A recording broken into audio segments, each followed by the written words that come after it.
Good evening. അപ്പോൾ നമ്മൾ start ചെയ്യാൻ പോകുന്നത്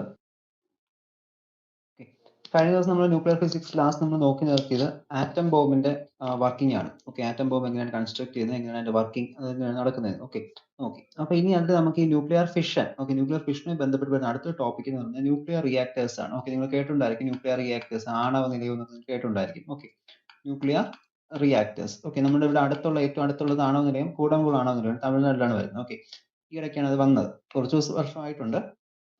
ഓക്കെ, അപ്പോൾ അത് നമ്മുടെ ഇവിടുത്തെ ഒരു ബ്രീഡർ റിയാക്ടർ. അപ്പോൾ എന്താണ് ബ്രീഡർ റിയാക്ടർ എന്ന് പറയാം. അപ്പോൾ ഇന്ന് ക്വസ്റ്റ്യൻ പേപ്പർ സെൻഡ് ചെയ്തിട്ടുണ്ടായിരുന്നു, പ്രീവിയസ് ക്വസ്റ്റ്യൻസ്. അപ്പോൾ അത് നോക്കിയിട്ട് ഇതിൽ ഇമ്പോർട്ടന്റ് ആയ ടോപ്പിക്സ് ഒക്കെയാണ് ഇതെന്ന് പറയുന്നത്. Okay, nuclear reactors, breeder reactor, ഇതൊക്കെ എന്താണ് ഇമ്പോർട്ടന്റ് ടോപ്പിക്സ് പ്രീവിയസ്ലി പല തവണ റിപ്പീറ്റ് ചെയ്ത് ചോദിച്ചിട്ടുള്ള ക്വസ്റ്റ്യൻ ആണ്. ഓക്കെ, അപ്പോൾ അത് നമുക്ക് ഈ ക്വസ്റ്റ്യൻസ് ഒക്കെ എക്സ്പെക്ട് ചെയ്യാം. നമുക്ക് പെട്ടെന്ന് എഴുതാൻ പറ്റുന്ന ഒരു ടോപ്പിക്കുമാണ്. വലിയ ഡെറിവേഷനോ കാര്യങ്ങളൊന്നും ഇല്ല.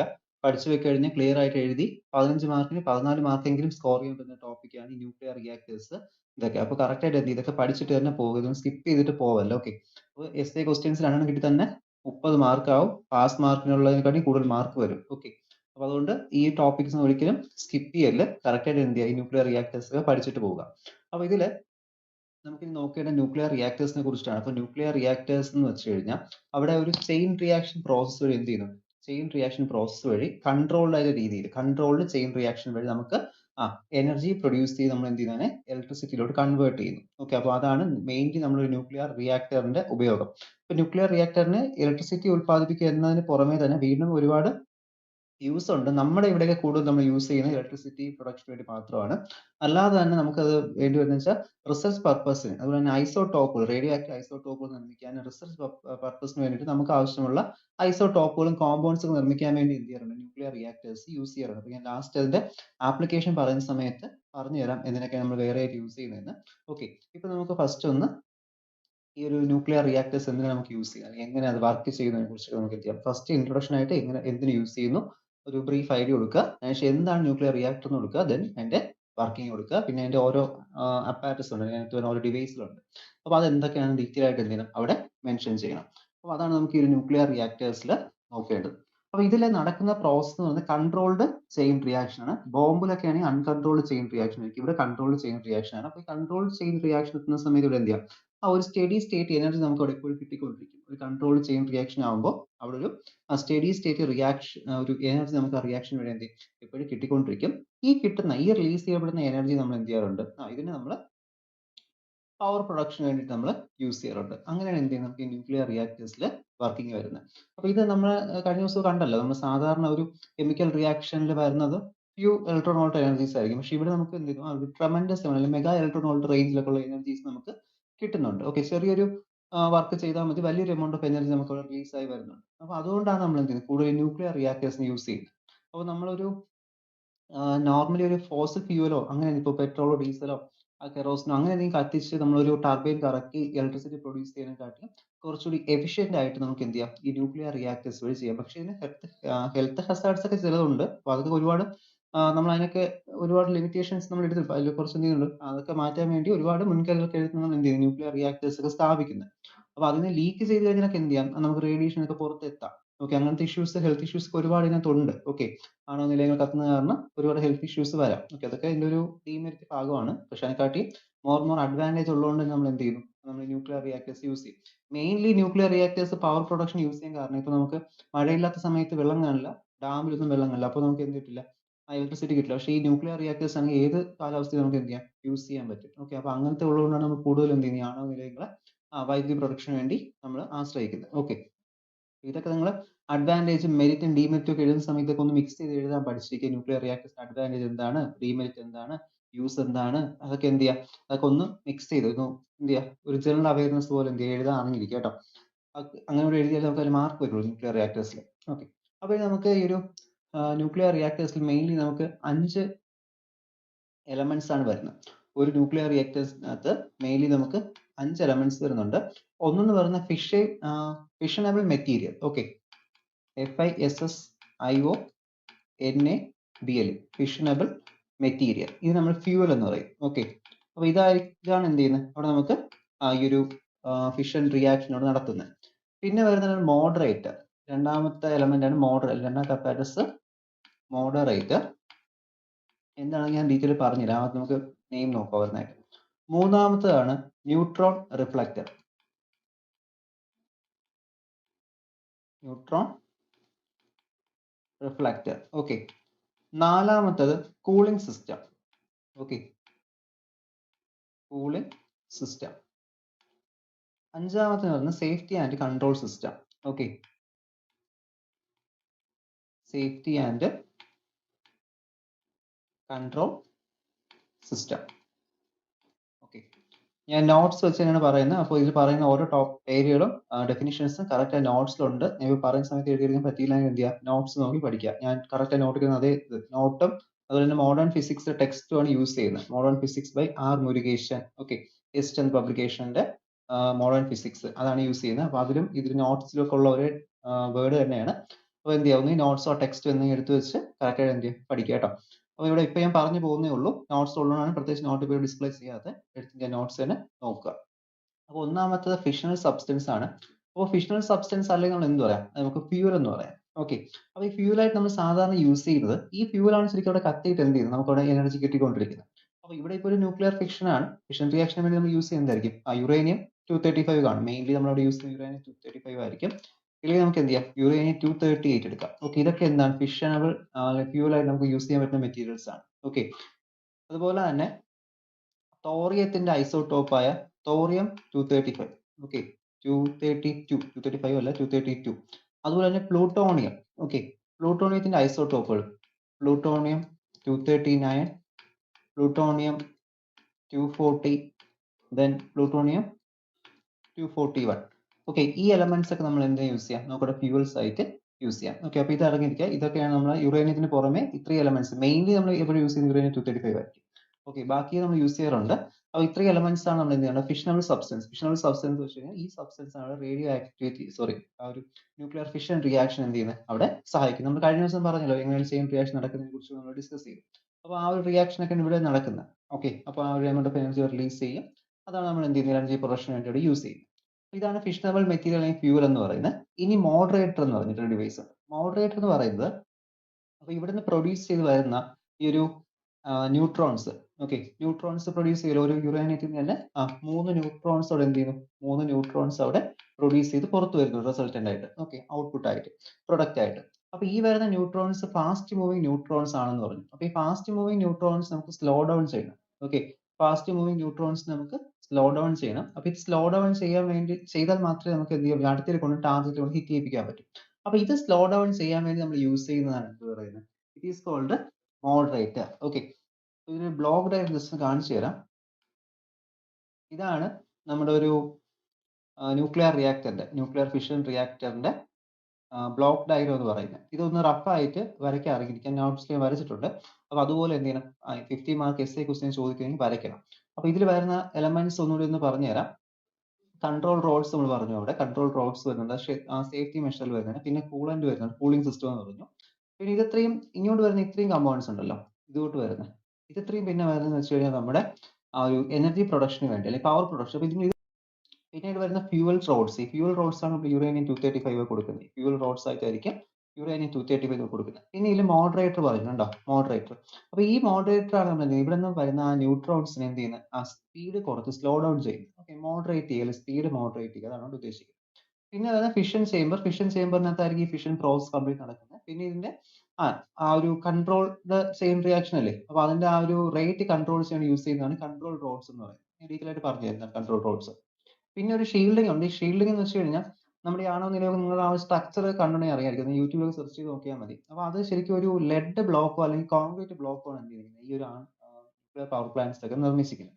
അപ്പൊ ശരിക്കും ഇതിനകത്ത് പ്രൊഡ്യൂസ് ചെയ്യുന്ന ബീറ്റ റേസ് ഉണ്ടാവും, ഗാമ റേസ് ഉണ്ടാവും, ഇങ്ങനെ റേസുകൾ വരാം. അപ്പൊ ഈ റേസ് ഒന്നും അറ്റ്മോസ്ഫിയറിലോട്ട് പോവാതെ തൊട്ടടുത്തുള്ള പരിസര പ്രദേശത്ത് പോകാതിരിക്കാൻ വേണ്ടി ബ്ലോക്ക് ചെയ്യാൻ എന്ത് ചെയ്യുന്നത്, ഷീൽഡിംഗ് കൊടുത്തിരിക്കുന്നത്. ഓക്കെ, അപ്പൊ അതൊക്കെ എന്ന് വെച്ചാൽ ഏകദേശം കോൺക്രീറ്റ് ബ്ലോക്ക്, ലെഡ് ബ്ലോക്ക്, ഇങ്ങനത്തെ ബ്ലോക്കുകളാണ് എന്ത് ചെയ്യുക, ആ ഷീൽഡിംഗ് അവിടെ നിർമ്മിച്ചിരിക്കുന്നത്. ഓക്കെ, അപ്പൊ ഇതാണ് എന്റെ ബ്ലോക്ക് ഡയഗ്രം. അപ്പൊ ഈ ബ്ലോക്ക് ഡയഗ്രം വരയ്ക്കാൻ അറിഞ്ഞിരിക്കണം, നീറ്റായിട്ടൊന്ന് വരയ്ക്കണം കേട്ടോ.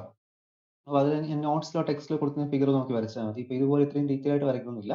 അപ്പൊ അതിലുള്ള ആ ഒരു ഫിഗർ നോക്കി എന്ത് ചെയ്യാം, അവിടെ വരയ്ക്കാം. ഓക്കെ, അപ്പോൾ നമ്മൾ മോഡറേറ്ററിലാണ് നിൽക്കുന്നത് ഇപ്പോൾ. അപ്പോൾ മോഡറേറ്റർ യൂസ് ചെയ്യുന്നതാണ് the moderator is used for the slow down of the energetic highly energetic fast moving neutrons. Okay, ഒരു ഫിഷൻ പ്രോസസ് നടക്കുന്ന സമയത്ത് യുറേനിയത്തിൽ നിന്ന് 3 ന്യൂട്രോൺസ് പ്രൊഡ്യൂസ് ചെയ്യും. അത് അതിന്റെ പ്രൊഡക്റ്റ് അനുസരിച്ചിരിക്കാം. 3 ന്യൂട്രോൺസ് പ്രൊഡ്യൂസ് ചെയ്യാം. ഈ പ്രൊഡ്യൂസ് ചെയ്യുന്ന ന്യൂട്രോൺസിനെ സ്ലോ ഡൗൺ ചെയ്യണം. അപ്പോൾ സ്ലോ ഡൗൺ ചെയ്യാൻ വേണ്ടി യൂസ് ചെയ്യുന്ന മെറ്റീരിയലാണ് മോഡറേറ്റർ എന്ന് പറയുന്നത്. സാധാരണ അവിടെ നമ്മൾ മോഡറേറ്റർ ആയിട്ട് യൂസ് ചെയ്യാറുള്ളത് heavy water. Okay, heavy water എന്ന് വെച്ച് കഴിഞ്ഞാൽ ഡിക്ടീരിയം D2O, ഇത് നമ്മൾ ഹെവി വാട്ടർ എന്നാണ്. ഓക്കെ, അറിയാലോ, ഹൈഡ്രജൻ ഐസോട്ടോപ്പ് ആണ് deuterium, tritium, protium. Okay, protium, deuterium, tritium, ഇതല്ലേ 3 വലിയ ഐസോട്ടോപ്സുകൾ. അപ്പോൾ അതിൽ ഡിക്ടീരിയം ഓക്സൈഡ് എന്ന് പറയുന്നത് നമ്മൾ ഹെവി വാട്ടർ എന്ന് പറയുന്നത്. ഇല്ലെങ്കിൽ നമുക്ക് മോഡറേറ്റ് ഗ്രാഫൈറ്റ് റോഡ്സ് യൂസ് ചെയ്യാം. ഓക്കെ, ഗ്രാഫൈറ്റ് യൂസ് ചെയ്യാം. ഓക്കെ, അപ്പോൾ മോഡറേറ്ററിന്റെ ഉപയോഗം എന്ന് വെച്ച് കഴിഞ്ഞാൽ വേറൊന്നുമില്ല, ജസ്റ്റ് അവിടെ നിന്ന് വരുന്ന ആ ഒരു ന്യൂട്രോൺസിന്റെ സ്പീഡ് കുറയ്ക്കുക, ന്യൂട്രോൺസിന്റെ സ്പീഡ് കുറച്ച് തൊട്ടടുത്ത ടാർഗറ്റിലോട്ട് എന്ത് ചെയ്യുക, കൊണ്ടുവന്ന് എത്തിക്കുക.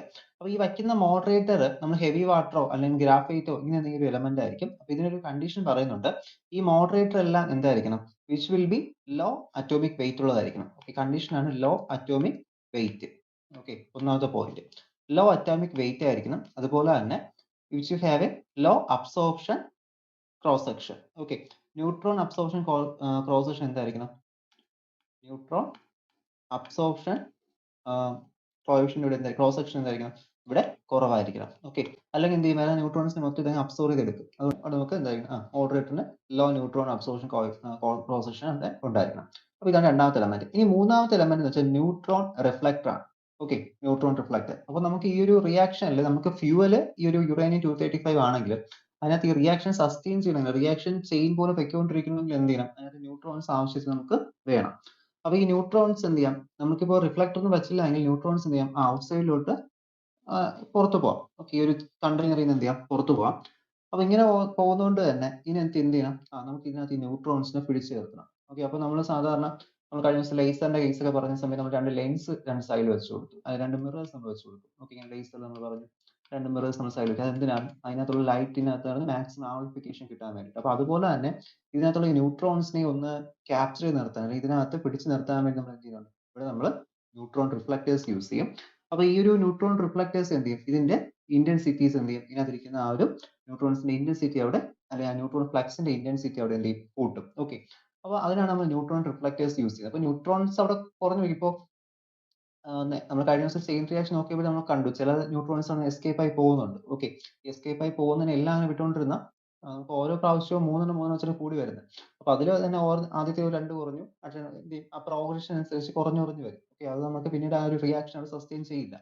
അപ്പൊ അങ്ങനെ വന്നു കഴിഞ്ഞാൽ എന്ത് സംഭവിക്കും, നമുക്ക് ന്യൂട്രോൺസ് അടുത്ത് വീണ്ടും നമ്മൾ പുറത്തുനിന്ന് സപ്ലൈ ചെയ്യേണ്ടി വരും. ഓക്കെ, മറ്റേത് നോർമലി പൊയ്ക്കൊണ്ടിരിക്കും. പക്ഷെ അല്ലാത്ത കേസിൽ നമ്മൾ ഇങ്ങനത്തെ ഒരു സിറ്റുവേഷൻ എസ്കേപ്പ് ചെയ്ത് പൊയ്ക്കൊണ്ടിരുന്നു കഴിഞ്ഞാൽ അത് പുറത്തു പോകും. അപ്പൊ അങ്ങനെ വരാതിരിക്കാൻ നമ്മൾ എന്ത് ചെയ്യുന്നത്, ഈ ഒരു ന്യൂട്രോൺ റിഫ്ലക്ടർ സിസ്റ്റം അവിടെ യൂസ് ചെയ്യുന്നത്. അപ്പോൾ ന്യൂട്രോൺ റിഫ്ലക്ടർ സിസ്റ്റം വെച്ചിട്ട് മെയിൻലി എന്ത് ചെയ്യും, എല്ലാ വരുന്ന ന്യൂട്രോൺസിനെ ഇതിനകത്ത് തന്നെ എൻവലപ്പ് ചെയ്ത് നിർത്തും. ഓക്കെ, അപ്പൊ ഇതിൽ യൂസ് ചെയ്യുന്ന മെറ്റീരിയൽസ് അവിടെ ഹൈ സ്കാറ്ററിംഗ് ക്രോസ് സെക്ഷൻ ഉണ്ടായിരിക്കണം. ഓക്കെ, മോഡറേറ്ററിന് ലോ വെയിറ്റും ലോ അറ്റോമിക് വെയിറ്റും low absorption cross section for neutrons വരുന്നു. ഇനി ന്യൂട്രോൺ റിഫ്ലക്ടേഴ്സിന്റെ കേസ് വെച്ച് നോക്കുമ്പോൾ ന്യൂട്രോൺ റിഫ്ലക്ടേഴ്സിന് എന്തായിരിക്കണം, which should have A high scattering cross section. Okay, high scattering cross section എന്ന് പറയാൻ കാരണം ഹൈ സ്കാറ്ററിംഗ് ക്രോസ് സെക്ഷൻ ഇല്ലെങ്കിൽ എന്ത് ചെയ്യില്ല, റിഫ്ലക്ട് ചെയ്യില്ല. ഓക്കെ, ഇപ്പൊ നമ്മളൊരു ഫോർ എക്സാമ്പിൾ പറഞ്ഞുതരാം, നമ്മളിപ്പോ ഒരു ചുമരിൽ ഒരു ലൈറ്റ് അടിക്കുന്നു, ടോർച്ച് ലൈറ്റ് അടിക്കുവാണ്.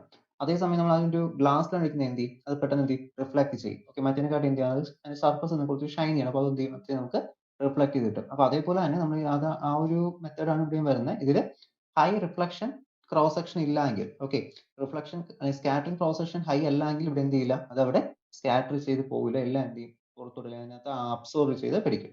സോ അതുകൊണ്ട് തന്നെ ലോ അബ്സോർപ്ഷൻ ക്രോസ് സെക്ഷൻ ആയിരിക്കും എന്ത് ചെയ്യുന്നത് അവിടെ വേണ്ടത്.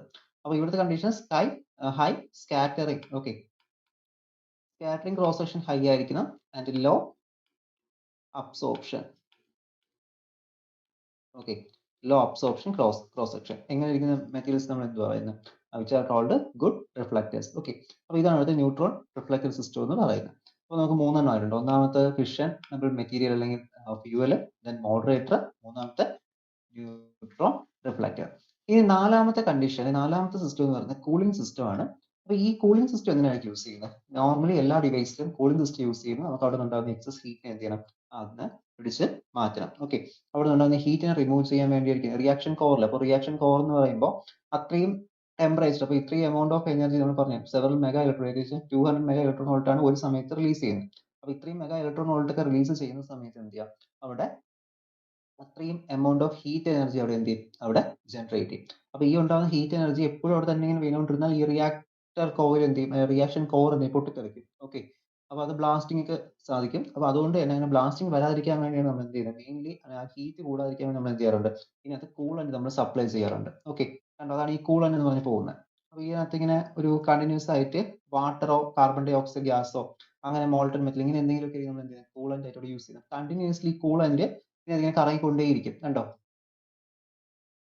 ഇവിടെ നിന്ന് ഇങ്ങനെ കയറി ഇവിടെ വരും, വീണ്ടും ഇങ്ങനെ പമ്പിൽ കൂടി കയറി എന്ത് ചെയ്യും? ഇങ്ങനെ കൂളന്റ് ഇങ്ങനെ സർക്കുലേറ്റ് ചെയ്തുകൊണ്ടേയിരിക്കും.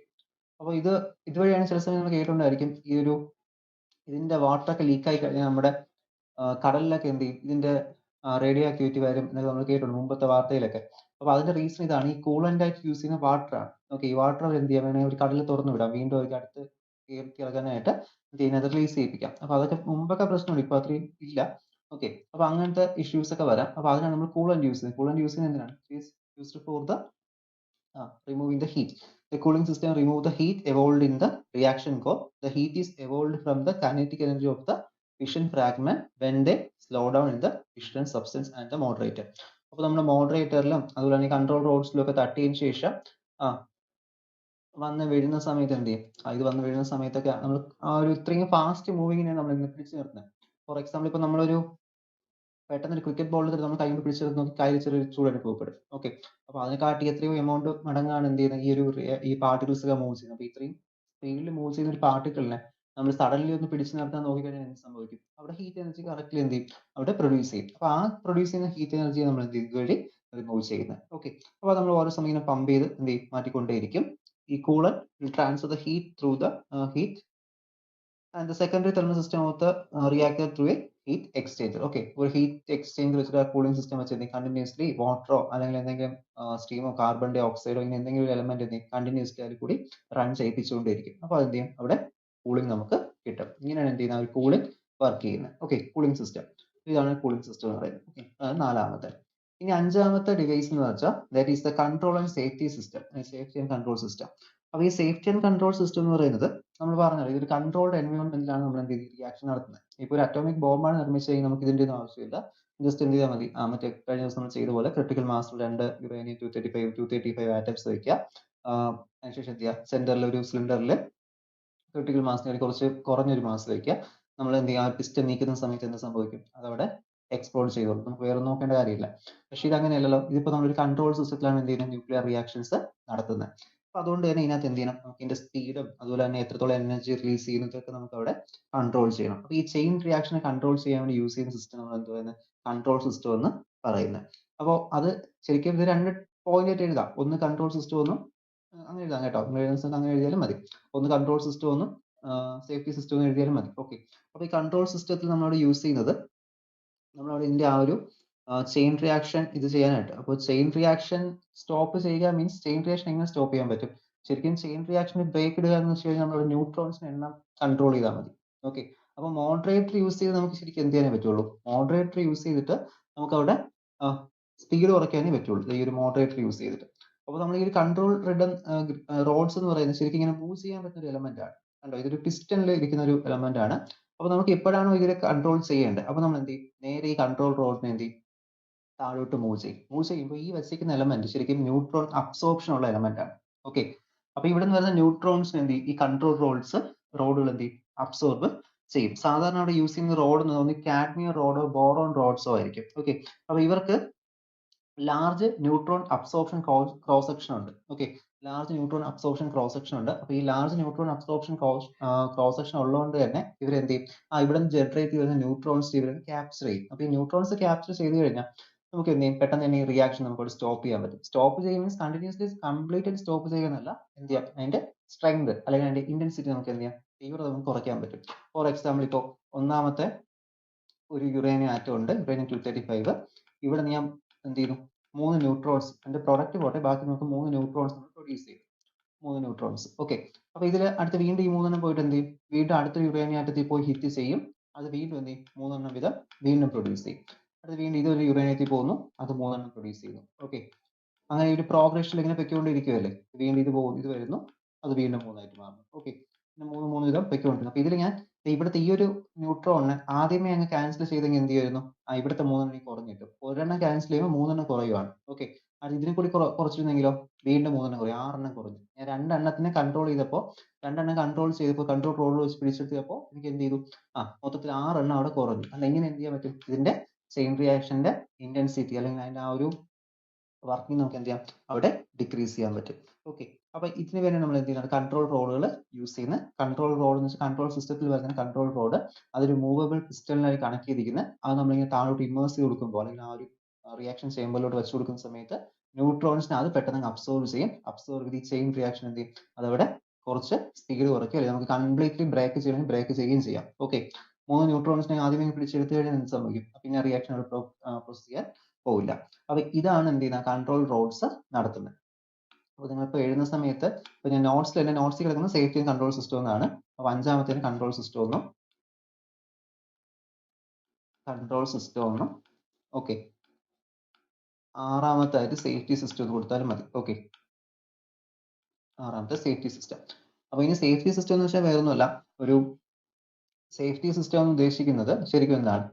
സേഫ്റ്റി സിസ്റ്റം എന്ന് പറയുന്നത് നമുക്ക് അവിടെ എന്ത് ചെയ്യണം? ഇവിടുത്തെ റേഡിയേഷനുകൾ, ഒരുപാട് റേഡിയേഷൻസ് എന്ത് ചെയ്യാം? ഇതിനകത്ത് ഗാമ റേസ്, ന്യൂട്രോൺസ്, ഫ്ലക്സ്, ഇങ്ങനെ പല റേഡിയേഷൻസ് ഇതിനകത്ത് വരാം. അപ്പൊ ഈ റേഡിയേഷൻസും സറൗണ്ടിങ് ആയിട്ട് പോവാതിരിക്കാം, സറൗണ്ടിങ്ങിലോട്ട് സ്പ്രെഡ് ചെയ്യാതിരിക്കാം. പ്രത്യേകിച്ച് അവിടെ ജോലി ചെയ്യുന്ന ആൾക്കാരുടെ സേഫ്റ്റി നമ്മൾ നോക്കണം. ഓക്കെ. ഹ്യൂമൻസ് ആണല്ലോ ജോലി ചെയ്യുന്നത്, അപ്പൊ അവരുടെ സേഫ്റ്റി നോക്കണം. എത്ര നോക്കിയാലും അവർക്ക് റേഡിയേഷൻ ഹസാർഡ്സ് വരാം. ഓക്കെ. ഈ ഒരു പവർ പ്ലാന്റിലൊക്കെ വർക്ക് ചെയ്യുന്നവർക്ക് റേഡിയേഷൻ ഹസാർഡ്സുകൾ വരാം. അപ്പൊ അതുകൂടി നമ്മളവിടെ നോക്കണം. അപ്പൊ അവരുടെ സേഫ്റ്റിയും തൊട്ട് പരിസര പ്രദേശത്തുള്ള സേഫ്റ്റിയും എല്ലാം നോക്കുന്ന സമയത്ത് ഈ ഫ്ലക്സുകളും അതുപോലെ തന്നെ ഈ ഗാമ റേസ്, ബീറ്റ റേസ് എന്ത് ചെയ്യാൻ പാടില്ല? പുറത്തോട്ട് വരാൻ പാടില്ല. അപ്പൊ അത് വരാതെ കൺട്രോൾ ചെയ്യാൻ നമ്മൾ എന്ത് ചെയ്യുന്നത്? ഈ ഒരു സേഫ്റ്റി മെഷർമെന്റ്സ് എല്ലാം എടുക്കുന്നത്. അതിലൊരു ഏറ്റവും സിമ്പിൾ ആയിട്ടുള്ള സേഫ്റ്റി മെഷർമെന്റ്സ് ആണ് ഈ കോൺക്രീറ്റ് വാൾസും ലെഡ് അല്ലെങ്കിൽ ലെഡ് ചേമ്പർ നമ്മളോട് യൂസ് ചെയ്യും. ഓക്കെ. ഇത് മാത്രമല്ല, ഇതിനകത്ത് ഇഷ്ടംപോലെ സേഫ്റ്റി മെഷർ വേറെയൊക്കെ ഉണ്ട്. ഓക്കെ. നിങ്ങൾക്ക് അത്രയൊന്നും ഡീപ്പായിട്ട് വേണ്ട, ജസ്റ്റ് ഈ 2 ടോപ്പിക് കൂടി അറിഞ്ഞിരിക്കുക കേട്ടോ. അതായത് നമ്മളവിടെ യൂസ് ചെയ്യുന്നത് എന്തൊക്കെയാണ്? We are using concrete walls, cement വാൾസോ അതുപോലെ തന്നെ ലെഡ് ചേമ്പേഴ്സോ ഒക്കെ എന്ത് ചെയ്യും നമ്മളിവിടെ യൂസ് ചെയ്യുന്നത്. അപ്പൊ ഇത്രയാണ് നമുക്ക് ഒരു ന്യൂക്ലിയർ പവർ റിയാക്ടറിൽ വരുന്നത്. ഓക്കെ. ഒരു ന്യൂക്ലിയർ റിയാക്ടറിൽ. അപ്പൊ ഇതില് നിങ്ങൾ നോക്കുമ്പോൾ ഇപ്പൊ ഞാൻ പറഞ്ഞ ഇത്രയാണ് ന്യൂക്ലിയർ റിയാക്ടർ. ഓക്കെ. അപ്പൊ എക്സാമിനേഷൻ പ്രത്യേകിച്ച് എടുത്തൊന്നും ചോദിക്കൂല, എക്സാമിനായിട്ട് പറയുന്നേ ഉള്ളൂ. ന്യൂക്ലിയർ റിയാക്ടർ ഇത്രയും സെക്ഷൻ ആണ്. അപ്പൊ ഇത്രയും കൂടി കംപ്ലീറ്റ് ആയിട്ട് ഇൻക്ലൂഡ് ചെയ്യുമ്പോഴാണ് ന്യൂക്ലിയർ പവർ റിയാക്ടർ എന്ന് പറഞ്ഞിട്ട് വരുന്നത്. അപ്പൊ നിങ്ങൾ വരയ്ക്കുന്ന സമയത്ത് നിങ്ങളുടെ ടെക്സ്റ്റിൽ തന്നിട്ടുള്ള കംപ്ലീറ്റ് ആയിട്ട് ആ ഒരു ഫിഗർ അങ്ങ് വരച്ചാൽ മതി കേട്ടോ. അത് കംപ്ലീറ്റ് ആയിട്ട് നിങ്ങളുടെ ടെക്സ്റ്റിൽ തന്നെ ഇപ്പൊ ഈ കൺട്രോൾ ആൻഡ് സേഫ്റ്റി സിസ്റ്റം കഴിഞ്ഞിട്ടാണ് ന്യൂക്ലിയർ പവർ റിയാക്ടർ എന്ന് പറയുന്നത് തന്നിരിക്കുന്നത്. അപ്പൊ അത് പ്രത്യേകിച്ചൊന്നും ഇല്ല. ന്യൂക്ലിയർ റിയാക്ടർ ഒരു ടർബൈനും ഒരു ഇലക്ട്രിക് ജനറേറ്ററും വെച്ച് കഴിയുമ്പോൾ എന്താ പവർ ജനറേറ്റർ ആയിട്ട് മാറും. വരയ്ക്കുന്ന സമയത്ത് കംപ്ലീറ്റ് ആയിട്ട് എഴുതുക, എന്നിട്ട് എങ്ങനെ പവർ പ്രൊഡ്യൂസ് ചെയ്യുന്ന എന്ത് ചെയ്യുക? കൊടുക്കുക. അപ്പൊ ഇതിൽ ഈ ഹീറ്റ് ജനറേറ്റ് ചെയ്യുമല്ലോ, ഈ ഹീറ്റ് ജനറേറ്റ് ചെയ്യുന്നത് അവിടുത്തെ വാട്ടർ നമ്മൾ വെച്ചേക്കും. ഈ വാട്ടർ ബോയിൽ ചെയ്യിപ്പിച്ച് ആ സ്റ്റീം വഴി ടർബൈൻ കറക്കിയാണ് എന്ത് ചെയ്യുന്നത്? ഇലക്ട്രിസിറ്റി പ്രൊഡ്യൂസ് ചെയ്യുക. അല്ലാതെ ഡയറക്റ്റ് ആയിട്ട് ആ ന്യൂക്ലിയർ റിയാക്ടറിൽ നിന്ന് നമ്മളൊരു കറണ്ട് എടുക്കുന്നതല്ല. ഈ ന്യൂക്ലിയർ റിയാക്ടറിൽ പ്രൊഡ്യൂസ് ചെയ്യുന്ന ഹീറ്റ് യൂസ് ചെയ്ത് വാട്ടറിനെ ബോയിൽ ചെയ്യിപ്പിക്കും. ഈ ബോയിൽ ചെയ്യുന്ന വാട്ടർ എന്ത് ചെയ്യും? അതവിടെ അവിടുത്തെ ഒരു ടർബൈൻ കറക്കും, ആ സ്റ്റീം കാരണം അങ്ങനെ എന്ത് ചെയ്യുന്ന അവിടെ പവർ പ്രൊഡക്ഷൻ നടക്കുന്നത്. ഓക്കെ. അപ്പൊ നമുക്ക് ഈ ഒരു കാഡ്മിയം റോഡ് യൂസ് ചെയ്തിട്ട് ഇതിന്റെ ടെമ്പറേച്ചർ അങ്ങോട്ട് കൺട്രോൾ ചെയ്യാനൊക്കെ പറ്റും. അപ്പൊ എത്രത്തോളം എനർജി വരണം, എത്രത്തോളം വേണ്ട എന്നുള്ള കാര്യം ശരിക്കും ആ കൺട്രോൾ റോഡാണ് തീരുമാനിക്കുന്നത്. അപ്പൊ ആ ഒരു മോഡറേറ്ററിനൊക്കെ പ്രത്യേകിച്ച് ഒരു ഇതില്ല. മോഡറേറ്ററിന്റെ മെയിൻ ജോലി അതിപ്പോൾ ഒരു കോൺസ്റ്റന്റ് വർക്കിംഗ് നടത്തുന്ന ഒരു കാര്യമാണ്. മോഡറേറ്റർ എപ്പോഴും എന്ത് ചെയ്യും? വരുന്ന ന്യൂട്രോൺസിനെല്ലാം സ്ലോ ഡൗൺ ചെയ്ത് അതിന്റെ ആവശ്യമായ സ്പീഡ് എന്ത് ചെയ്യും? അതവിടെ കൊടുക്കും. അപ്പൊ ഇതില് നോർമലി പിന്നീട് സംഭവിക്കുന്നത് എന്താണ്? നോർമലി സാധാരണ ടർബൈൻ ജനറേറ്റർ എങ്ങനെ വർക്ക് ചെയ്യുന്നു? ടർബൈൻ കറക്കിയിട്ട് എങ്ങനെയാണ് സ്റ്റീം യൂസ് ചെയ്ത് പവർ ജനറേറ്റ് ചെയ്യുന്നത്? അതിന് എന്ത് ചെയ്യാൻ ന്യൂക്ലിയർ പവർ പ്ലാന്റിലും നടക്കുന്നത്. പ്രത്യേകിച്ച് വേറൊരു എക്സ്ട്രാ ഒന്നും അവിടെ നമ്മൾ ചെയ്യുന്നില്ല. ഓക്കെ. അപ്പൊ ഇതാണ് നമുക്ക് വരുന്ന ആ ഒരു nuclear reactor, nuclear power reactor എന്ന് പറയുന്ന സെക്ഷൻ. ഓക്കെ. അപ്പോഴും 50 മാർക്കിന്റെ SI ക്വസ്റ്റ്യൻ ആയിരിക്കും. ഇതിന്റെ കൂടെ വരുന്ന ഒരു ക്വസ്റ്റ്യൻ കൂടിയാണ് ഇതിപ്പോ നമ്മൾ പറഞ്ഞത് ന്യൂക്ലിയർ റിയാക്ടർ. ഈ ന്യൂക്ലിയർ റിയാക്ടറിന്റെ കൂടെ what is nuclear reactor and define what is breeder reactor എന്നോട് ചോദിക്കാറുണ്ട്. ഓക്കെ. അപ്പൊ നമുക്ക് അടുത്ത് നോക്കേണ്ടത് എന്താണ് ഈ ഒരു ബ്രീഡർ റിയാക്ടർ എന്നാണ്.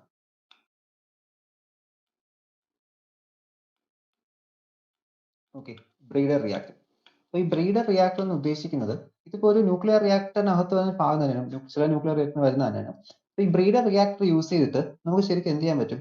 അടുത്ത ഈ ഒരു ഫിഷണൽ ഫ്യൂവൽസ് നമുക്ക് അവിടെ ജനറേറ്റ് ചെയ്യാൻ പറ്റും. ഓക്കെ. നോർമലി ഇരിക്കുന്ന ഒരു ആറ്റത്തിനെ, അല്ലെങ്കിൽ ഇപ്പോൾ ഒരു യുറേനിയം 238 ആറ്റം, നമ്മൾ സാധാരണ യുറേനിയം 235 അല്ലേ ഫ്യൂലായിട്ട് യൂസ് ചെയ്യുന്നത്, 35. അപ്പോൾ നമുക്ക് ഇതല്ലാതെ ഇപ്പോൾ ഒരു നോൺ ഫിഷണബിൾ ആയിട്ടുള്ള മെറ്റീരിയൽ, ഫിഷനിൽ പങ്കെടുക്കാത്ത നോൺ ഫിഷണൽ മെറ്റീരിയൽസ്, യുറേനിയം 238, ഇതുപോലത്തെ എലമെന്റ്സിനെ ബ്രീഡർ റിയാക്ടറിൽ വെച്ചിട്ട് നമുക്ക് എന്ത് ചെയ്യാം, ഇതിനെ ഫ്യൂവൽ ആയിട്ട് എന്ത് ചെയ്യാൻ പറ്റും, പ്രൊഡ്യൂസ് ചെയ്യാൻ പറ്റും. അപ്പോൾ ശരിക്കും ഒരു ഫ്യൂവൽ പ്രൊഡ്യൂസ് ചെയ്യുന്ന റിയാക്ടേഴ്സ് നമ്മൾ ബ്രീഡർ റിയാക്ടർ എന്ന് പറയുന്നത്. Okay, breeder reactor. ഈ ബ്രീഡർ ഫാം എന്ന് കേട്ടില്ലേ, നമ്മൾ എന്ത് ചെയ്യുന്നു, കോഴിക്കുഞ്ഞുങ്ങൾക്ക് പിരിച്ചെടുക്കുന്ന ഫാം ബ്രീഡർ ഫാം എന്ന് പറയും. ഓക്കെ, അതുപോലെ വളർത്തിയെടുക്കുക, അതാണ് ബ്രീഡർ എന്ന് ഉദ്ദേശിക്കുന്നത്, ബ്രീഡ് ചെയ്യുക. അപ്പോൾ അത് എന്ന് വെച്ച് കഴിഞ്ഞാൽ എന്താണ്, നമ്മളിവിടെ ഫ്യൂവൽ ജനറേറ്റ് എടുക്കുകയാണ്. അപ്പോൾ നമ്മൾ തന്നെ എന്ത് ചെയ്യുന്നത്, ഫ്യൂവൽ കണ്ടെത്തണം. അല്ലെങ്കിൽ നമുക്കിപ്പോൾ പെട്രോൾ കെമിക്കലിലൊക്കെ നമുക്ക് എന്ത് ചെയ്യാം, മണ്ണിനടിയിൽ നിന്ന് എടുക്കാൻ പറ്റും. പക്ഷെ ഇതങ്ങനെയല്ലേ, നമുക്ക് സാധാരണ യുറേനിയം ആറ്റം ആയിരിക്കും നമ്മൾ അവിടെ നിന്ന് എടുക്കുന്നത്. യുറേനിയം ആറ്റം നമ്മൾ ആ ഫ്യൂവലോട്ട് കൺവേർട്ട് ചെയ്യണം. അപ്പോൾ ഫ്യൂവലായിട്ട് കൺവേർട്ട് ചെയ്യാൻ യൂസ് ചെയ്യുന്ന റിയാക്ടേഴ്സ് നമ്മൾ ബ്രീഡർ റിയാക്ടേഴ്സ് എന്ന് പറയുന്നത്. അപ്പോൾ ഈ ഒരു the process of production on one type of fissionable material from a non-fissionable substance. Okay, ഒരു fissionable മെറ്റീരിയലിനെ നോൺ ഫിഷണബിൾ സബ്സ്റ്റൻസിൽ നിന്ന് പ്രൊഡ്യൂസ് ചെയ്യുന്ന പ്രോസസ് നമ്മൾ ബ്രീഡിംഗ് എന്ന് പറയുന്നത്. അപ്പോൾ അത്തരത്തിൽ സഹായിക്കുന്ന റിയാക്ടേഴ്സിനെ ആയിരിക്കും നമ്മൾ ബ്രീഡർ റിയാക്ടേഴ്സ് പറയും. അപ്പോൾ നമ്മളിവിടെ കൂടംകുളം എന്ന് പറഞ്ഞാൽ തമിഴ്നാട്ടിൽ വരുന്ന അതെന്താണ്, അതൊരു ബ്രീഡർ റിയാക്ടർ ആണ്. ഓക്കെ, അപ്പോൾ അവിടത്തേക്ക് ആവശ്യമായ ഫ്യൂൽ അവിടെ തന്നെ എന്ത് ചെയ്യും, പ്രൊഡ്യൂസ് ചെയ്യും. ഓക്കെ, അപ്പോൾ ഇതാണ് ബ്രീഡർ റിയാക്ടർ എന്ന് പറയുന്നത്. അപ്പോൾ ഇതിന്റെ വർക്കിംഗ് കൂടി അറിഞ്ഞിരിക്കുക. ഇപ്പോൾ യുറേനിയം 238 എങ്ങനെയാണ് ഒരു ഫ്യൂൽ ആയിട്ട് മാറി നോക്കാം. യുറേനിയം 238 നോർമലി അതൊരു ഫിഷണബിൾ മെറ്റീരിയൽ അല്ല, നമുക്ക് അത്ര എഫിഷ്യന്റ് ആയിട്ട് രീതിയിൽ ഒരു ഫിഷൻ പ്രോസസ് നടത്തുന്ന ഒരു എലമെന്റ് അല്ല. അപ്പൊ ഇതിന് നമ്മൾ എന്ത് ചെയ്യും, യുറേനിയം 238 92 ഇതിനെ ഞാൻ അവിടെ ഒരു ന്യൂട്രോൺ കൊണ്ട് എന്ത് ചെയ്യും, ഹിറ്റ് ചെയ്യിപ്പിക്കും. ഓക്കെ, ഒരു ന്യൂട്രോൺ കൊണ്ട് ഹിറ്റ് ചെയ്യിപ്പിക്കും. ന്യൂട്രോൺ കൊണ്ട് ഹിറ്റ് ചെയ്യുന്ന സമയത്ത് എന്ത് സംഭവിക്കാം, ഇതവിടെ യുറേനിയം 239 ആവും, കൂടെ ഒരു ഗാമ റേസ് കൂടി എന്ത് ചെയ്യും, അവിടെ റിലീസ് ചെയ്യിപ്പിക്കും. ഓക്കെ, 92. അതിനുശേഷം ഈ ഒരു റിയാക്ഷൻ അവിടെ വെച്ച് നിർത്തത്തില്ല, വീണ്ടും എന്ത് ചെയ്യും, ഇതിപ്പോൾ ഹയർ എക്സ്റ്റേബിൾ സ്റ്റേറ്റിലാണ് നിൽക്കുന്നത്. ഓക്കെ, വീണ്ടും ഇതിന് എന്ത് ചെയ്യണം, അതിന് അടുത്ത എലമെന്റ് റിലീസ് ചെയ്യിപ്പിക്കണം. അപ്പോൾ ഇത് യുറേനിയം 92 ആവും, 239 തന്നെ എന്താവും, അവിടെ നെപ്റ്റ്യൂണിയം എന്ന എലമെന്റ് പ്രൊഡ്യൂസ് ചെയ്യും. ഓക്കെ, നെപ്റ്റ്യൂണിയം 239 93, കൂടെ ഒരു ബീറ്റ റേ കൂടി അവിടെ എന്ത് ചെയ്യും, ബീറ്റ മൈനസ് റേ കൂടി അവിടെ നിന്ന് എമിറ്റ് ചെയ്യും. പിന്നെ ഇതും ഇപ്പോൾ ഒരു ഹയർ സ്റ്റേറ്റിലാണ്, ഇതും എന്തല്ല ലോവർ സ്റ്റേറ്റിലൊന്നും അല്ല, ഇതും ഒരു കോമ്പൗണ്ട് ന്യൂക്ലിയസിലാണ് നിൽക്കുന്നത്. ഇത് വീണ്ടും എന്ത് ചെയ്യും, വീണ്ടും ഇതിനെ ഡിസഇന്റഗ്രേറ്റ് ചെയ്ത് നെപ്റ്റ്യൂണിയം 239 93 എന്താവും, വീണ്ടും ഡിസഇന്റഗ്രേറ്റ് പ്ലൂട്ടോണിയം ആയിട്ട് മാറും. ഈ പ്ലൂട്ടോണിയം 239 എന്താണ്, പ്ലൂട്ടോണിയം 239 നമ്മൾ നേരത്തെ പറഞ്ഞിട്ടുള്ളതാണ് കേട്ടോ. പ്ലൂട്ടോണിയം 239 ഇതെന്താണ്, ഇതൊരു ഫിഷണബിൾ മെറ്റീരിയൽ ആണ്. ഇതിന്റെ കൂടെ ഒരു ബീറ്റ റേയും ഒരു ന്യൂട്രോണിയം കൂടി എന്ത് ചെയ്യും, അവിടെ നിന്ന് എമിറ്റ് ചെയ്യും. ഓക്കെ, ന്യൂട്രോണിയം അല്ല, അത് ഗാമ റേ ആണ് കേട്ടോ. ഗാമ റേ എന്ത് ചെയ്യുന്നുണ്ട്, അവിടെ നിന്ന് എമിറ്റ് ചെയ്യുന്നുണ്ട്. അപ്പൊ ഇങ്ങനത്തെ ഒരു പ്രോസസ്, അതായത് നോൺ ഫിഷണബിൾ ആയിട്ടുള്ള മെറ്റീരിയലിനെ ഫിഷണബിൾ ആയിട്ടുള്ള ഒരു ഫ്യൂലാക്കി മാറ്റുന്ന പ്രോസസ് നമ്മൾ ബ്രീഡിംഗ് എന്ന് പറയുന്നത്. അത്തരത്തിന് സഹായിക്കുന്ന റിയാക്ടേഴ്സിനാണ് ബ്രീഡർ റിയാക്ടേഴ്സ് എന്ന് പറയുന്നത്.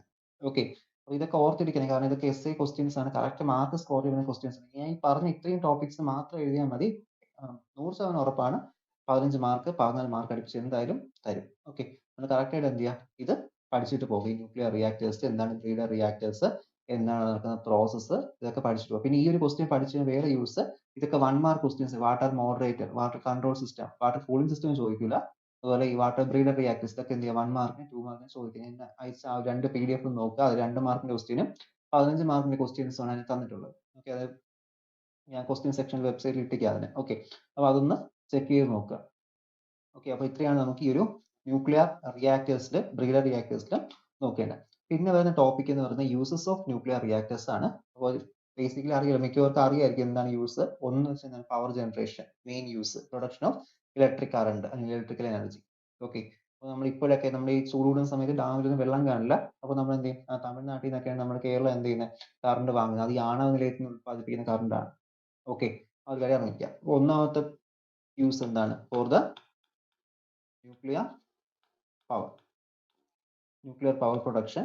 ഇനി രണ്ടാമത്തെ എന്താണ്, for the production of radio isotope. Okay, radio isotopes ഇതിന് എന്ത് ചെയ്യാൻ പറ്റും, പ്രൊഡ്യൂസ് ചെയ്യാൻ പറ്റും. ഇനി അടുത്ത ഒരു യൂസ് എന്ന് പറയുന്നത് നമുക്ക് സയന്റിഫിക് റിസർച്ചിന് വേണ്ടി എന്ത് ചെയ്യാം, ഇതിനകത്ത് യൂസ് ചെയ്യാം. Okay, scientific research. Okay, scientific റിസർച്ചിന് വേണ്ടി എന്ത് ചെയ്യാം, ഇത് നമുക്ക് യൂസ് ചെയ്യാം. അപ്പൊ ഇതൊക്കെ ഒന്ന് എഴുതി, നമുക്ക് ന്യൂട്രിനോയും അതുപോലെ തന്നെ ഈ ഒരു ന്യൂട്രോൺസ് ഒക്കെ നമുക്ക് അവിടെ ബയോളജിക്കൽ സ്റ്റഡീസിനൊക്കെ യൂസ് ചെയ്യാറുണ്ട്. ഓക്കെ, റേഡിയോ ആക്റ്റീവ് ഐസോടോപ്പുകളൊക്കെ നമ്മുടെ ബയോളജിക്ക്, ഇതിന് ക്യാൻസറിന്റെ ട്രീറ്റ്മെന്റിനും അതുപോലത്തെ പല അസുഖങ്ങളുടെ ട്രീറ്റ്മെന്റുകൾക്കും അനാലിസിസിന്, ഓക്കെ, ഡയഗ്നോസിസിനൊക്കെ നമ്മൾ എന്ത് ചെയ്യാറുണ്ട്, ഈ റേഡിയോ ആക്റ്റീവ് ഐസോടോപ്പുകൾ യൂസ് ചെയ്യാറുണ്ട്. അപ്പൊ അതിനൊക്കെ വേണ്ടിയിട്ട് നമുക്ക് എന്ത് ചെയ്യാൻ പറ്റും, ആ ന്യൂക്ലിയർ റിയാക്ടേഴ്സ് യൂസ് ചെയ്ത് ഈ കോമ്പൗണ്ട്സ് ഒക്കെ നമുക്ക് പ്രൊഡ്യൂസ് ചെയ്യാൻ പറ്റും. ഓക്കെ, ഇതിൽ പറ്റുന്ന ടോപ്പിക്സ് ഇനി ആഡ് ചെയ്യുക. ഓക്കെ, ഗൂഗിൾ ചെയ്ത് നോക്കി ഇനിയും യൂസസ് നിന്ന് കിട്ടും. അതുപോലെ ഡീമെറിറ്റും മെറിറ്റ്സും ഒക്കെ നമുക്ക് അതിൽ നിന്ന് കിട്ടും. ഓക്കെ, അപ്പോൾ അതൊക്കെ നോക്കി കുറച്ചുകൂടി എന്ത് ചെയ്യുക, പോയിന്റ്സ് പറ്റുന്നത് എന്ത് ചെയ്യുക, ആഡ് ചെയ്യുക. അപ്പോൾ ഇത്രയാണ് നമുക്ക് nuclear fission, okay, FISSION fission നമുക്ക് ഡിസ്കസ് ചെയ്യേണ്ടത്. അപ്പോൾ ഇതോടെ നമ്മുടെ fission process, fission reaction complete ആവുകയാണ്. ഇനി ഈ ചാപ്റ്ററിലെ നെക്സ്റ്റ് ടോപ്പിക് എന്ന് പറയുന്നത് ന്യൂക്ലിയർ ഫ്യൂഷൻ ആണ്. Okay, nuclear fusion. നമുക്ക് ന്യൂക്ലിയർ ഫ്യൂഷൻ നോക്കാം. Nuclear fusion. ഓക്കെ, അപ്പോൾ എന്താണ് ന്യൂക്ലിയർ ഫ്യൂഷൻ? ഞാൻ കഴിഞ്ഞ ദിവസം പറഞ്ഞു, നമ്മൾ സണ്ണിലൊക്കെ നടക്കുന്ന, ഓക്കെ, SUN, സണ്ണിൽ നടക്കുന്ന എന്താണ്, സണ്ണിലും സ്റ്റാറിലും നടക്കുന്നത് ഫ്യൂഷൻ ആണ്. ഓക്കെ, സണ്ണിലും സ്റ്റാറിലും നടക്കുന്ന ഫ്യൂഷൻ ആണ്. ഓക്കെ, അപ്പോൾ നമുക്ക് നോക്കാം. ഈ ഫ്യൂഷൻ എന്ന് പറയുന്നത് സ്മോൾ എലമെന്റ്സ് എന്ത് ചെയ്യുക, സ്മോൾ എലമെന്റ് എല്ലാം കൂടി ജോയിൻ ചെയ്ത് ഒരു വലിയൊരു കോമ്പൗണ്ട് ആയിട്ട് മാറുക. ഇതാണ് എന്ത് പറയുന്നത്, ന്യൂക്ലിയർ ഫ്യൂഷൻ എന്ന് പറയുന്നത്.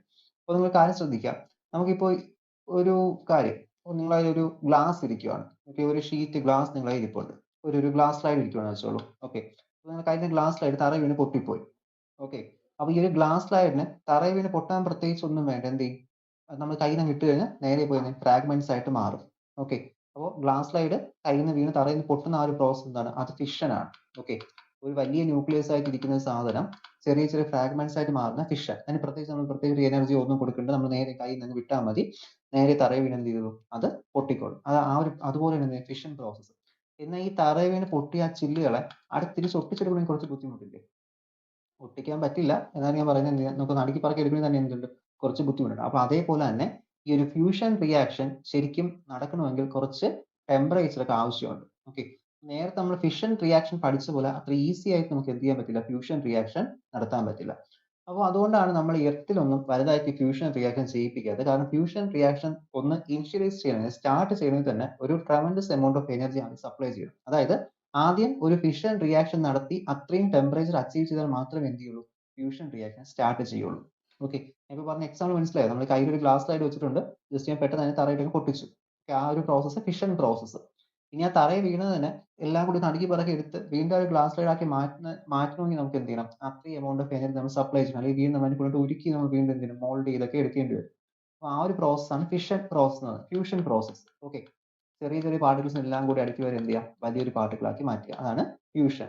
അപ്പോൾ ഇതിന് ബുദ്ധിമുട്ടുള്ള കാര്യം നമ്മളൊന്ന് ചിന്തിച്ചാൽ മതി. ഈ ഗ്ലാസ് പീസുകളെല്ലാം നുള്ളി പറക്കി എടുക്കുക എന്ന് വെച്ചാൽ ബുദ്ധിമുട്ടുള്ള. അപ്പോൾ അതുപോലെ തന്നെ ഈ ഫിഷൻ പ്രോസസ് നമുക്ക് ബുദ്ധിമുട്ടുണ്ട്. അതുപോലെ തന്നെ നമുക്ക് അവിടെ അത്രയും എമൗണ്ട് ഓഫ് എനർജി അല്ലെങ്കിൽ നമ്മുടെ ടെമ്പറേച്ചർ സപ്ലൈ ചെയ്യണം.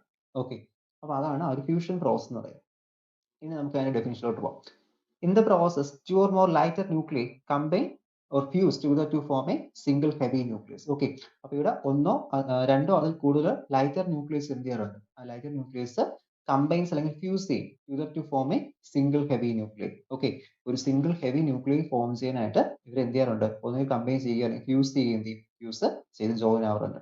ഫോർ എക്സാമ്പിൾ, ഇപ്പോൾ ഞാനിവിടെ ഒരു 4 ഹൈഡ്രജൻ ആറ്റം എടുത്തു. ഓക്കെ, ഈ 4 ഹൈഡ്രജൻ ആറ്റം കമ്പൈൻ ചെയ്തുകൊണ്ട് എന്ത് ചെയ്യാം, ആ 4 ഹൈഡ്രജൻ ആറ്റം കമ്പൈൻ ചെയ്തിട്ട് അവിടെ ഹീലിയം ആറ്റമായിട്ട് മാറാം. ഓക്കെ, ഹീലിയം ആറ്റവും 2 ഇലക്ട്രോൺസ് എന്ത് ചെയ്തു, അവിടുന്ന് പ്രൊഡ്യൂസ് ചെയ്തു. ഓക്കെ, അപ്പോൾ ഇത് ചെറിയ ചെറിയ പാർട്ടിക്കിൾസ്. ഇപ്പോൾ അവിടെ 4 ഒത്തിരി എഴുതിക്കൊണ്ടായിരിക്കും, വേണമെങ്കിൽ എന്ത് ചെയ്യാം, ഒരു ഹൈഡ്രജൻ, അടുത്ത ഹൈഡ്രജൻ, ഇങ്ങനെ 4 ഹൈഡ്രജൻ, ഇങ്ങനെ എഴുതുന്നതിന് തുല്യം 4 എഴുതിക്കുന്നത്, അതുപോലെ കെമിസ്ട്രി നമ്മൾ എഴുതുന്നത്. ഓക്കെ, 4 കമ്പൈൻ ചെയ്ത് എന്ത് ചെയ്തു, ആ ഒറ്റ ഹീലിയം ആറ്റമായിട്ട് മാറി. കണ്ടോ, ഹീലിയം ആറ്റമായിട്ട് മാറി. കൂടെ 2 ഇലക്ട്രോൺസ് ഒക്കെ എന്ത് ചെയ്തു, ഇലക്ട്രോൺസ് അല്ല പോസിട്രോൺസ് എന്ത് ചെയ്തു, അവിടുന്ന് എമിറ്റ് ചെയ്തു. ഓക്കെ, അപ്പോൾ ഈ ഒരു റിയാക്ഷൻ, ഇത്തരം റിയാക്ഷൻസ് നമ്മൾ എന്ത് പറയുന്നത്, ഫ്യൂഷൻ റിയാക്ഷൻ എന്ന് പറയുന്നത്. അപ്പോൾ ഈ ഒരു ഫ്യൂഷൻ റിയാക്ഷനിൽ നമ്മൾ നോക്കുന്ന സമയത്ത് നമ്മളിവിടെ പറഞ്ഞല്ലോ, ഈ ഒരു 4 എലമെന്റ്സിന്റെ മാസ് എന്ന് പറയുന്നത് കൂടുതലായിരിക്കും. ഓക്കെ, ഇവിടെ മാസ് ക്യാപിറ്റൽ എമ്മും ഇവിടെ പ്രൊഡ്യൂസ് ചെയ്യുന്ന എലമെന്റ്സ് ഉണ്ടല്ലോ, ഇവരുടെ മാസ് സ്മോൾ എമ്മും ആയിരിക്കും. ഇവിടെ എപ്പോഴും ഈ capital M which is greater than small M, അതായത് ഈ ഒരു റിയാക്ടന്റ് ആയിട്ട് നിന്ന് ഇൻഡിവിജ്വൽ 4 ലൈറ്റർ ന്യൂക്ലിയസിന്റെ മാസ് എന്ന് പറയുന്നത് എന്തായിരിക്കും, which will be less than that of the ഇവിടെ ഇപ്പോൾ പ്രൊഡ്യൂസ് ചെയ്ത് വന്ന ഈ ഒരു ഹെവി ന്യൂക്ലിയൈ, പ്രൊഡ്യൂസ് ചെയ്യുന്ന ഹീലിയം ന്യൂക്ലിയസിന്റെ മാസ് എന്ന് പറയുന്നത് ഈ ലൈറ്റർ ന്യൂക്ലിയസ് ആയിട്ട് നിൽക്കുന്ന ഇൻഡിവിജ്വൽ മാസിന്റെ സമ്മിന് എന്തായിരിക്കും, കുറവായിരിക്കും. അതായത് ഇവരുടെ മാസ് എപ്പോഴും എന്തായിരിക്കും, അത് കൂടുതലായിരിക്കും. ഓക്കെ, മാസ് എപ്പോഴും ഹൈ ആയിരിക്കും, ഇവരുടെ മാസ് എന്തായിരിക്കും, ലോ ആയിരിക്കും. അപ്പോൾ ഇവിടെ ഒരു മാസ് ഡിഫറൻസ് വന്നു. അപ്പോൾ മാസ് ഡിഫറൻസ് വന്നു കഴിഞ്ഞാൽ ഈസ് ഈക്വൽ ടു ആ mc² കൊടുക്കുമ്പോൾ എന്താവും, ആ മാസ് അങ്ങ് എനർജി ആയിട്ട് കൺവേർട്ട് ആവും. അപ്പോൾ ഈ എനർജിയാണ് എന്ത് ചെയ്യുന്നത്, നമ്മുടെ ഫ്യൂഷൻ റിയാക്ഷൻ നമുക്ക് അവിടെ കിട്ടുന്നത്. അപ്പോൾ സണ്ണിലും സ്റ്റാർസിലും ഒക്കെ നടക്കുന്ന ഈ ഒരു റിയാക്ഷൻ അല്ലെങ്കിൽ അത്രയും എമൗണ്ട് ഓഫ് എനർജി കിട്ടാൻ കാരണം എന്താണ്? അത് അവിടുത്തെ ഇത്തരത്തിലുള്ള മാസ് ഡിഫറൻസ് കാരണം വരുന്ന എനർജിയാണ് എന്ത് ചെയ്യുന്നത് നമുക്ക് അവിടെ കിട്ടുന്നത്. ഓക്കെ, അപ്പോൾ ഇതാണ് ബേസിക്കലി ഒരു ന്യൂക്ലിയർ ഫ്യൂഷൻ റിയാക്ഷൻ എന്ന് പറയുന്നത്. ഓക്കെ, ഫിഷൻ എന്ന് വെച്ചാൽ ചെറിയ വലിയൊരു പാർട്ടിക്കിളിനെ നമ്മൾ പൊട്ടിച്ച് ചെറുതാക്കി മാറ്റുന്നു. ഇത് ചെറുതായി കിടക്കുന്നതെല്ലാം ഒട്ടിച്ചേർത്ത് ഒരു വലുതാക്കി മാറ്റുന്നു. മാറ്റുന്ന സമയത്ത് എന്ത് ചെയ്യുക? അവിടെ മാസിൽ ഒരു ഡിഫറൻസ് വരാം. ഈ മാസ് ഡിഫറൻസ് ആണ് എന്തായിട്ട് കൺവേർട്ട് ചെയ്യുന്നത്? അവിടെ എനർജി ആയിട്ട് കൺവേർട്ട് ചെയ്യും. അപ്പോൾ ഫ്യൂഷൻ ആയാലും ഫിഷൻ ആയാലും മാസ് ഡിഫറൻസ് ആണ് എനർജിയിലോട്ട് മാറുന്നത്. ഐൻസ്റ്റീന്റെ E=mc² എന്ന ഇക്വേഷൻ നമ്മൾ എന്ത് ചെയ്യുന്നത് അവിടെ യൂസ് ചെയ്യേണ്ടത്. ഓക്കെ, ഇരിക്കാം. ഇനി അടുത്ത് സോഴ്സ് ഓഫ് സ്റ്റെല്ലാർ എനർജി എന്നൊരു ടോപ്പിക് ഉണ്ട്. അതായത് എങ്ങനെയാണ് ഈ സ്റ്റെല്ലാർ ഒബ്ജക്റ്റുകൾക്ക്, ഫോർ എക്സാമ്പിൾ സണ്ണ്, സ്റ്റാർ ഇതുപോലത്തെ ഒബ്ജക്റ്റുകൾക്ക്, മൂണിനൊന്നും എനർജി ഇല്ല. മൂണിന്റെ ലൈറ്റ് അറിയാലോ, മൂണ് സ്വന്തമായിട്ട് പ്രകാശിക്കില്ല. അത് സണ്ണിന്റെ ലൈറ്റ് അടിച്ചിട്ടാണ് എന്ത് പ്രകാശിക്കുന്നത്. ഓക്കെ, സ്റ്റാറുകളാണ് എപ്പോഴും ലൈറ്റ് പ്രൊഡ്യൂസ് ചെയ്യുന്നത്. പ്ലാനറ്റ്സ് ഒന്നും എന്ത് ചെയ്യില്ല, ഇറ്റ്സെൽഫ് ലൈറ്റ്സ് ഒന്നും പ്രൊഡ്യൂസ് ചെയ്യില്ല. ഓക്കെ, അപ്പോൾ സ്റ്റാറുകൾ എന്ത് ചെയ്യുന്നു? സ്വന്തമായിട്ട് ലൈറ്റ് പ്രൊഡ്യൂസ് ചെയ്യുന്നു. അപ്പോൾ എല്ലാ സ്റ്റാർസിലും നടക്കുന്ന പ്രോസസ് എന്താണ്? സ്റ്റാർസിന്റെ എല്ലാ എനർജി കാരണം അല്ലെങ്കിൽ സ്റ്റെല്ലാർ എനർജി കാരണം നമ്മുടെ ന്യൂക്ലിയർ ഫ്യൂഷൻ ആണ്. ഓക്കെ, ഫ്യൂഷൻ റിയാക്ഷൻ ആണ് stellar എനർജിയുടെ മെയിൻ സോഴ്സ് എന്ന് പറയുന്നത്. അപ്പോൾ temperature of the stars are very high and which will radiate a tremendous amount of energy. Okay, അപ്പോൾ സ്റ്റാർസിന്റെ ഒക്കെ എനർജി അറിയാലോ, ഇവിടെ ഹൈ ആണ്. അതുപോലെ തന്നെ ഇത്രയും നല്ല എമൗണ്ട് ഓഫ് എനർജി എന്ത് ചെയ്യുന്നു? അത് പ്രൊഡ്യൂസ് ചെയ്യുന്നുണ്ട്. സണ്ണിന്റെ ഏകദേശം വന്നിട്ട് ഒരു 3.8 into 10⁻26 ജൂൾസ് ആണ് എന്ത് ചെയ്യുന്നത്? സൂര്യന്റെ എനർജി എന്ന് പറയുന്നത്. ഓക്കെ, ഒരു സെക്കൻഡിൽ പെർ സെക്കൻഡിൽ 3.8 into 10⁻26 ജൂൾസ് പെർ എനർജി എന്ത് ചെയ്യുന്നു? അത് പ്രൊഡ്യൂസ് ചെയ്യുന്നുണ്ട്. അപ്പോൾ ഇതില് ഫ്യൂഷൻ ഓഫ് ദ പ്രോട്ടോൺസ്, ഈ പ്രോട്ടോൺസ് ഫ്യൂഷൻ ആണ് എന്ത് ചെയ്യുന്നത്? മെയിൻലി അവിടെ പ്രോട്ടോൺ സൈക്കിൾ ആണ് സണ്ണിലും സ്റ്റാർസിലും ഒക്കെ മെയിൻലി നടക്കുന്നത്. അപ്പോൾ ഇതിൽ ആദ്യമായിട്ട് ബെത്തെ എന്നൊരു സയന്റിസ്റ്റ്, BETHE, ബെത്തെ എന്ന സയന്റിസ്റ്റ് ആദ്യമായിട്ട് വേറൊരു സൈക്കിൾ സജസ്റ്റ് ചെയ്തു. അതായത് കാർബൺ നൈട്രജൻ സൈക്കിൾ. അവർ പറയുന്നത് ഈ ന്യൂക്ലിയർ റിയാക്ഷൻ അല്ലെങ്കിൽ സ്റ്റാറിലെയും സണ്ണിലെയൊക്കെ ന്യൂക്ലിയർ റിയാക്ഷനിലെ മെയിൻ സോഴ്സ് അല്ലെങ്കിൽ അതിന്റെ ഒരു എനർജി പ്രൊഡക്ഷൻ സഹായിക്കുന്ന ഇവിടുത്തെ ഈ കാർബൺ നൈട്രജൻ സൈക്കിൾ എന്നാണ് എന്ത് ചെയ്തത്? ഈ ബെത്തെ എന്ന സയന്റിസ്റ്റ് ആദ്യം സജസ്റ്റ് ചെയ്തത്. പിന്നീട് അത് ഇപ്പോഴത്തെ സ്റ്റഡി അനുസരിച്ച് പ്രോട്ടോൺ സൈക്കിൾ എന്നാണ് പറയുന്നത്. ഓക്കെ, അപ്പോൾ നമുക്ക് ശരിക്കും രണ്ട് സൈക്കിളോടെ പഠിക്കാം. കാർബൺ നൈട്രജൻ സൈക്കിൾ ഉണ്ട്, അതുപോലെ തന്നെ പ്രോട്ടോൺ സൈക്കിൾ നമുക്ക് പഠിക്കാറുണ്ട്. പ്രത്യേകിച്ചൊന്നും ഇല്ല, ജസ്റ്റ് ആ ഒരു ഇക്വേഷൻ അറിഞ്ഞിരുന്നാൽ മതി. എന്താണ് ആ ഒരു സോഴ്സ് ഓഫ് സ്റ്റെല്ലാർ എനർജിയുടെ ഒരു ഡെഫിനിഷൻ കൊടുക്കുക, ഫ്യൂഷന്റെ ഡെഫിനിഷൻ കൊടുക്കുക, അതിനുശേഷം ആ ഒരു റിയാക്ഷൻ എന്ത് ചെയ്യുക അവിടെ മെൻഷൻ ചെയ്യുക. അത്രയും ചെയ്താൽ മതി. അതിനകത്ത് പിന്നെ കാൽക്കുലേഷൻ ഒന്നും വലുതായിട്ട് വരുന്നില്ല. ജസ്റ്റ് ചെറിയൊരു സിമ്പിൾ കാൽക്കുലേഷൻ മാത്രമേ നമുക്ക് അവിടെ വരുന്നുള്ളൂ. ഓക്കെ, അപ്പോൾ ഈ കാർബൺ നൈട്രജൻ സൈക്കിളിൽ ശരിക്കും കാർബൺ ഒരു കാറ്റലിസ്റ്റ് ആയിട്ടാണ് ആക്ട് ചെയ്യുന്നത്. അപ്പോൾ റിയാക്ഷന്റെ സ്റ്റാർട്ടിങ്ങിലും എൻഡിങ്ങിലും നമുക്ക് കാർബൺ ഇങ്ങനെ തിരിച്ചു കിട്ടും. ഓക്കെ, ഈ കാറ്റലിസ്റ്റ് എന്ന് വെച്ചാൽ എന്താണ്? കാറ്റലിസ്റ്റ് എന്ന് പറയുന്നത് കെമിസ്ട്രിയിലൊക്കെ നമ്മൾ കാറ്റലിസ്റ്റ് എന്ന് പറയുന്നത് സാധാരണ നമുക്കിപ്പോൾ ഒരു റിയാക്ഷൻ നടക്കണം, അപ്പോൾ റിയാക്ഷൻ സ്പീഡ് കൂട്ടാനും അതുപോലെ തന്നെ അതിന്റെ ഒരു സ്പീഡ് കൂട്ടാൻ തന്നെ ബേസിക്കലി സ്പീഡ് കൂട്ടാൻ വേണ്ടി നമ്മൾ യൂസ് ചെയ്യുന്ന ഒരു പ്രോഡക്റ്റ് ആണ് കാറ്റലിസ്റ്റ് എന്ന് പറയുന്നത്. അപ്പോൾ റിയാക്ഷൻ സ്റ്റാർട്ട് ചെയ്യുമ്പോഴും എൻഡ് ചെയ്യുമ്പോഴും ഈ ഒരു കാറ്റലിസ്റ്റ് എന്ത് ചെയ്യില്ല, റിയാക്ഷന്റെ സ്പീഡ് മാത്രമേ കൂട്ടുള്ളൂ. കാറ്റലിസ്റ്റ് തിരിച്ചെടുക്കാൻ പറ്റും. ഓക്കെ, അപ്പോൾ അതേപോലെ ഈ ഒരു കാർബൺ നൈട്രജൻ സൈക്കിളിൽ കാർബൺ എന്ത് ചെയ്യുന്നു? ഒരു കാറ്റലിസ്റ്റ് ആയിട്ട് ആക്ട് ചെയ്യുന്ന, ശരിക്കും റിയാക്ഷൻ കഴിയുന്ന സമയത്ത് കാർബൺ നമുക്ക് എന്ത് ചെയ്യും? തിരിച്ചിങ്ങ് റിസീവ് ചെയ്യാൻ പറ്റും. ഓക്കെ, അപ്പോൾ അത് നോക്കാം. അപ്പോൾ നമുക്ക് നോക്കാം കാർബൺ നൈട്രജൻ സൈക്കിൾ എങ്ങനെയാണ് വർക്ക് ചെയ്യുന്നത്.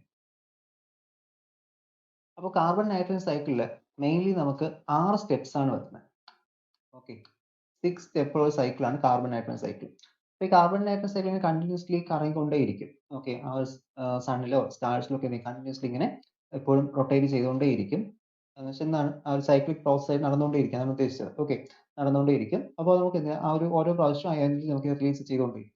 ഓക്കെ, അപ്പോൾ അത് സണ്ണിന്റെ മാസും അതുപോലെ തന്നെ അതിന്റെ ആ ഒരു ഗ്രാവിറ്റേഷൻ ഫോഴ്സും ഇതൊക്കെ വെച്ച് നോക്കുമ്പോൾ ഏകദേശം സെവറൽ ബില്യൺസ് ഓഫ് ടൈംസ് ആണ് എന്ത് ചെയ്യുന്നത്?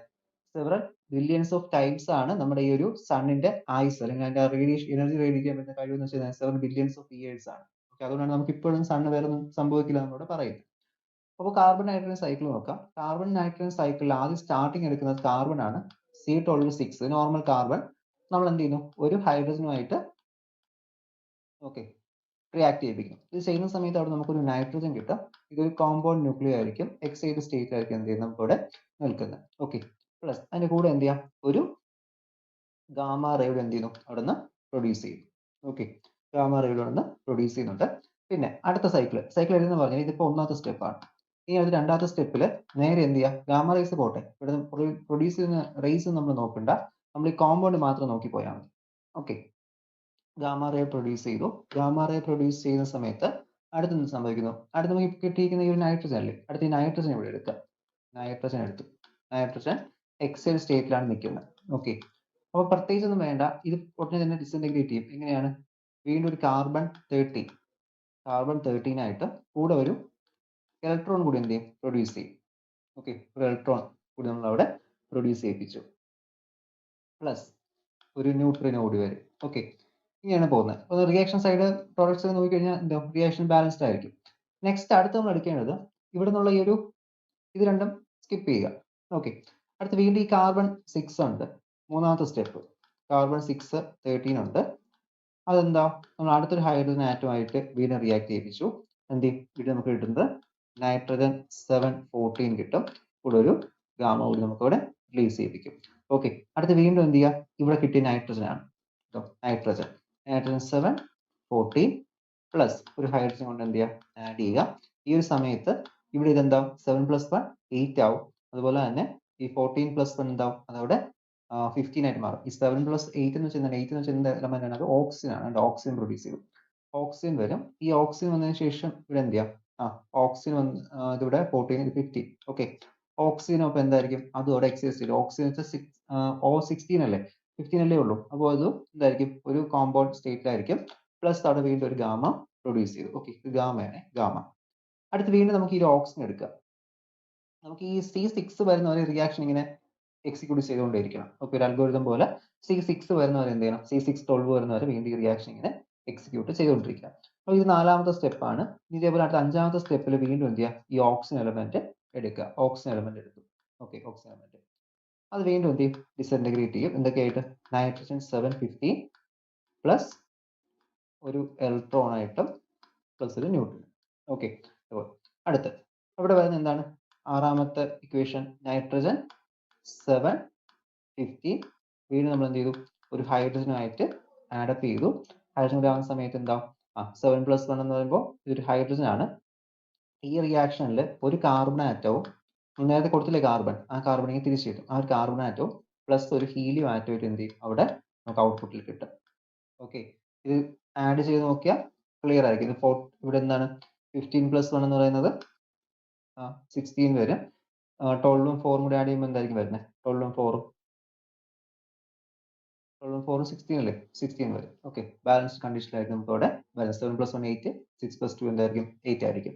ഓക്കെ, റിയാക്ഷൻ എല്ലാ സൈഡിലും ബാലൻസ്ഡ് ആണ് കേട്ടോ. എവിടെ ചെക്ക് ചെയ്ത് നോക്കിയാൽ റിയാക്ഷൻ എല്ലാം ബാലൻസ്ഡ് ആണ്.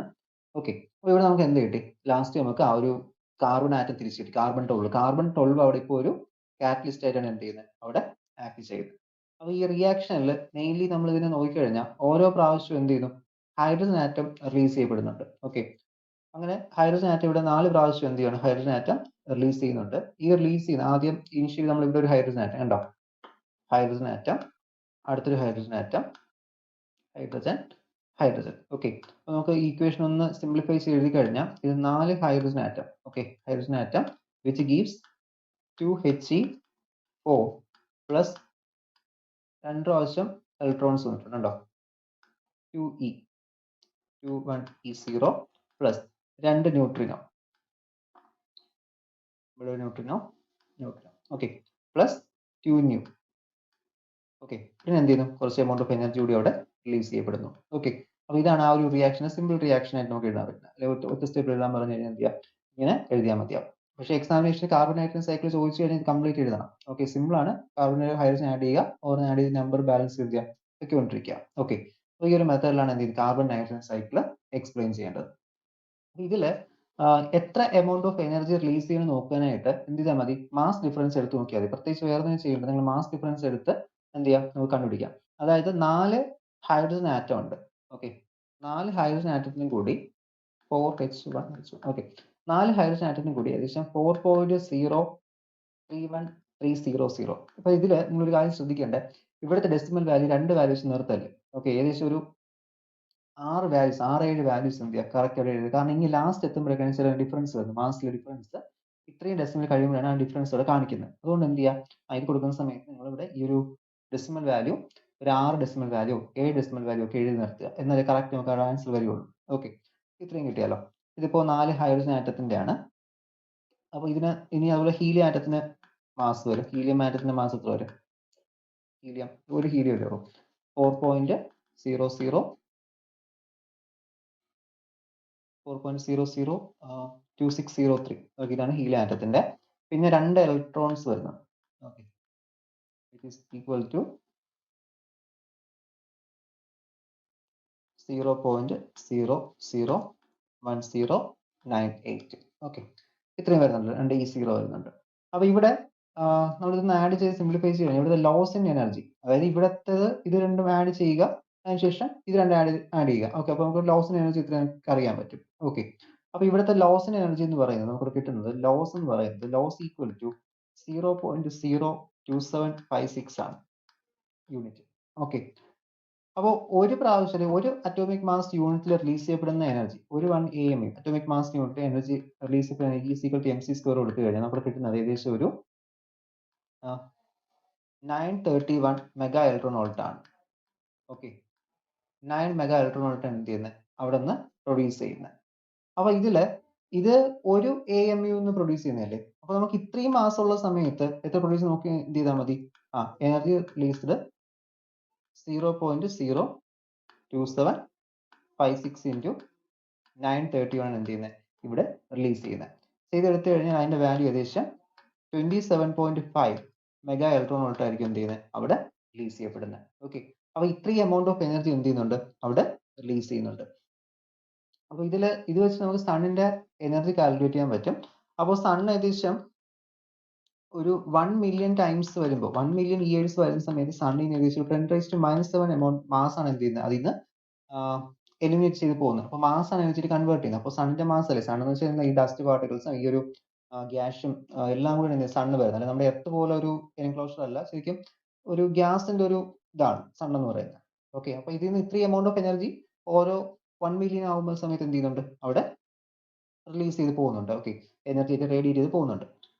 അപ്പോൾ സണ്ണിന്റെ മാസ് ഏകദേശം ഒരു 2 × 10⁻30 കിലോഗ്രാം എന്ന് എടുത്തു കഴിഞ്ഞാൽ ഇനി ഏകദേശം എന്ത് ചെയ്യുന്നുണ്ട്, ഇനി ഏകദേശം ഒരു 30 ബില്യൺ ഇയേഴ്സ് വരെ നമുക്ക് എന്ത് ചെയ്യാം, ഈ സൺ ഇങ്ങനെ തന്നെ സസ്റ്റെയിൻ ചെയ്ത് പോകും. ഓക്കെ, 30 ബില്യൺ ഇയേഴ്സ് വരെ സൺ എന്ത് ചെയ്യും, ഇങ്ങനെ തന്നെ സസ്റ്റെയിൻ ചെയ്ത് വെക്കൊണ്ടേയിരിക്കും. ഓക്കെ, സണ്ണിന് പ്രത്യേകിച്ച് വേറെ കുഴപ്പമൊന്നും വരില്ല, എന്ത് ചെയ്യും ഇങ്ങനെ തന്നെ പ്രോസസ് ചെയ്ത് വെക്കൊണ്ടിരിക്കും. ഓക്കെ, അപ്പൊ ഇതാണ് നമുക്ക് ഈ ഒരു സണ്ണിൽ നടക്കുന്ന റിയാക്ഷൻ എന്ന് പറയുന്നത്. Okay, source of stellar energy എന്ന് പറഞ്ഞിട്ട് നമുക്കൊരു ടോപ്പിക്കിൽ ഫസ്റ്റ് നമുക്ക് കാർബൺ നൈട്രജൻ സൈക്കിളിൽ ഡിസ്കസ് ചെയ്യേണ്ടത്. ഇനി അടുത്ത വരുന്നത് പ്രോട്ടോൺ സൈക്കിൾ ആണ്.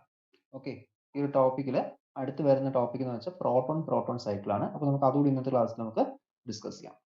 അപ്പോൾ കാർബൺ നൈട്രജൻ സൈക്കിൾ മനസ്സിലായല്ലോ. Carbon nitrogen cycle carbon nitrogen വെച്ചിട്ട് ഒരു ബാലൻസ്ഡ് ഇക്വേഷൻ എഴുതി പോവുക.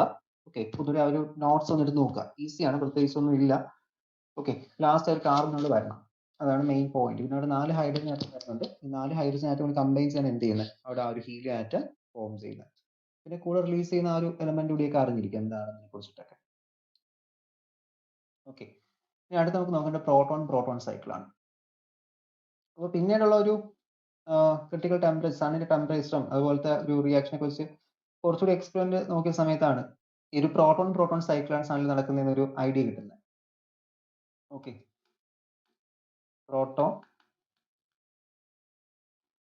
Proton cycle. അപ്പോൾ പ്രോട്ടോൺസ് എന്ന് വെച്ചാൽ എന്താണ്, ഹൈഡ്രജൻ ആറ്റം ആണ്. ഓക്കെ, പ്രോട്ടോൺസ് 1H1 ഒരു പ്രോട്ടോൺ, കൂടെ എന്ത് ചെയ്യുന്നു അടുത്തൊരു പ്രോട്ടോൺ നമ്മൾ ആഡ് ചെയ്യുന്നു. പ്രോട്ടോൺ 2 പ്രോട്ടോൺസ് വരുന്നു. അപ്പോൾ 2 പ്രോട്ടോൺസ് കൂടി കമ്പൈൻ ചെയ്ത് ഒരു ഹീലിയം ആറ്റം ഫോം ചെയ്യുവാണ്, ഹീലിയം. ഓക്കെ, ഈ ഹീലിയം ആറ്റം അടുത്ത് എന്ത് ഡിസഇന്റഗ്രേറ്റ് ചെയ്യാം, ഇത് വേണേൽ അതിന് H1 2 + 1 E0 + nu പ്ലസ് കുറച്ച് എമൗണ്ട് ഓഫ് എനർജി എന്ത് ചെയ്യും റിലീസ് ചെയ്യും. ഒരു പ്രാവശ്യത്തിൽ ഏകദേശം 0.42 മെഗാ ഇലക്ട്രോൺ എനർജി എന്ത് ചെയ്തു ഇവിടെ റിലീസ് ചെയ്തു. 2 പ്രോട്ടോൺസ് കമ്പൈൻ ചെയ്ത് ഹീലിയം ആറ്റം ഫോം ചെയ്തു. അടുത്ത ആ ഹീലിയം ആറ്റം ഒരു ഹൈഡ്രജൻ ആറ്റം H12 ആയിട്ടും അതുപോലെ തന്നെ ഒരു ഇലക്ട്രോൺ ആയിട്ടും ന്യൂട്രിനോ മാറിയ സമയത്ത് അവിടെ കൂടെ എന്ത് ചെയ്തു ഒരു 0.42 മെഗാ ഇലക്ട്രോൺ ഓഫ് എനർജി എന്ത് ചെയ്തു അവിടുന്ന് റിലീസ് ചെയ്തു. ഇനി അടുത്ത് ഇവിടെ ഇപ്പോൾ നമുക്ക് കിട്ടുന്ന ഈ ഒരു എലമെന്റ് അല്ലേ, ഈ എലമെന്റ് ഇവിടെ എഴുതുക. ഓക്കെ, ഈ എലമെന്റ് ഇവിടെ എഴുതുക. ഈ എലമെന്റ് അടുത്ത് വീണ്ടും എന്ത് ചെയ്യും ഒരു പ്രോട്ടോണായിട്ട് അവിടെ ആഡ് അപ്പ് ചെയ്യും. ഓക്കെ, പ്രോട്ടോണായിട്ട് റിയാക്ട് ചെയ്യും. അപ്പോൾ റിയാക്ട് ചെയ്യുന്ന സമയത്ത് വീണ്ടും എന്ത് ചെയ്യാം, ഇതിന്റെ ഈ റിയാക്ഷൻസ് ചെയ്ത് നോക്കുമ്പോൾ ഇത് രണ്ടും കൂടി ആകുമ്പോൾ 2 വരും, ഹീലിയം ആവും. ദെൻ 2 + 1 3 വരും. ഓക്കെ, ഇതൊരു എക്സൈസ് സ്റ്റേറ്റ് ആണ്. ഇതിന് വീണ്ടും എന്ത് ചെയ്തേ പറ്റുള്ളൂ, അതിന് എക്സൈസ് സ്റ്റേറ്റ് മാറിയിട്ട് അതിന് ഗ്രൗണ്ട് സ്റ്റേറ്റിലോട്ട് മൂവ് ചെയ്യണം. അപ്പോൾ അതിനായിട്ട് വീണ്ടും എന്ത് ചെയ്യും ഒരു ഗാമ റേ അവിടെ എമിറ്റ് ചെയ്യും, പ്ലസ് ഒരു 5.5 മെഗാ ഇലക്ട്രോൺ എന്ത് ചെയ്യുന്നു അവിടുന്ന് റിലീസ് ചെയ്യപ്പെടുന്നു. ഓക്കെ, അടുത്ത് വീണ്ടും എന്ത് ചെയ്യുന്നു ഇവിടെ നമുക്ക് കിട്ടിയ അടുത്ത പ്രോഡക്റ്റ് എന്ത് ചെയ്യാം, അടുത്ത് റിയാക്ടൻസ് സൈഡിൽ എഴുതുക 2He3 പ്ലസ് വീണ്ടും എന്ത് ചെയ്യാം, ഒരു He3 കൂടി നമുക്ക് ഇവിടെ ആഡ് ചെയ്ത് കൊടുക്കാം. ഓക്കെ, അപ്പോൾ 2 He3 നമ്മൾ അവിടെ ആഡ് ചെയ്തു, 2 ഹീലിയം നമ്മൾ ആഡ് ചെയ്തു. ഓക്കെ, ആദ്യം അതിൽ കിട്ടിയത് തൊട്ട് മുമ്പത്തെ റിയാക്ഷനിൽ വന്നത്. ഓക്കെ, 2 He3 നമ്മൾ എന്ത് ചെയ്യുകയാണ്, that is 2 proton first fused to produce a deuterium nuclei which combines the proton to yield He3. അപ്പോൾ അടുത്ത് വീണ്ടും ഈ 2 He3 ന്യൂക്ലിയസ് എന്ത് ചെയ്യുന്നു, ഇന്ററാക്റ്റീവ് ആണ്. അപ്പോൾ ആ ഒരു സമയത്ത് നമുക്ക് അവിടെ എന്ത് പ്രൊഡ്യൂസ് ചെയ്യുന്നു, that is we are getting, ഇതിന്റെ ഇടയ്ക്ക് ഒരു ഇന്റർമീഡിയറ്റ് ന്യൂക്ലിയർ ഫോം ചെയ്ത് ബെർലിയം ആണ്, ബെർലിയം 6. ഓക്കെ, അതിനുശേഷം വീണ്ടും 2He4 ആയിട്ട് മാറും. വീണ്ടും എന്ത് ചെയ്യും, ഇതിപ്പോ ഇതൊരു എക്സൈസ് സ്റ്റേറ്റ് ആണ്, അത് മാറാനായിട്ട് വീണ്ടും ഹീലിയോ റിലീസ് ചെയ്തതിനു ശേഷം ഹീലിയോ പ്ലസ് വീണ്ടും ഒരു പ്രോട്ടോണോ അടുത്തൊരു പ്രോട്ടോണായിട്ട് എന്ത് ചെയ്യും, അതവിടെ റിയാക്ഷൻ പ്രൊസീഡ് ചെയ്യും. കണ്ടോ, ഇത് ശരിക്കും നമുക്ക് നേരത്തെ പോലെ തന്നെ നമ്മൾ ആദ്യം കൊടുത്ത 2 ഹീലിയോ ആണ്, സോറി 2 പ്രോട്ടോൺസ് എന്ത് ചെയ്യും നമുക്ക് കിട്ടിയത്, ഇവിടെ കിട്ടിയ ഡിക്റ്റീരിയം ആണ് കേട്ടോ, He2 എന്ന് പറയുന്നത് ഡിക്റ്റീരിയം ആണ്.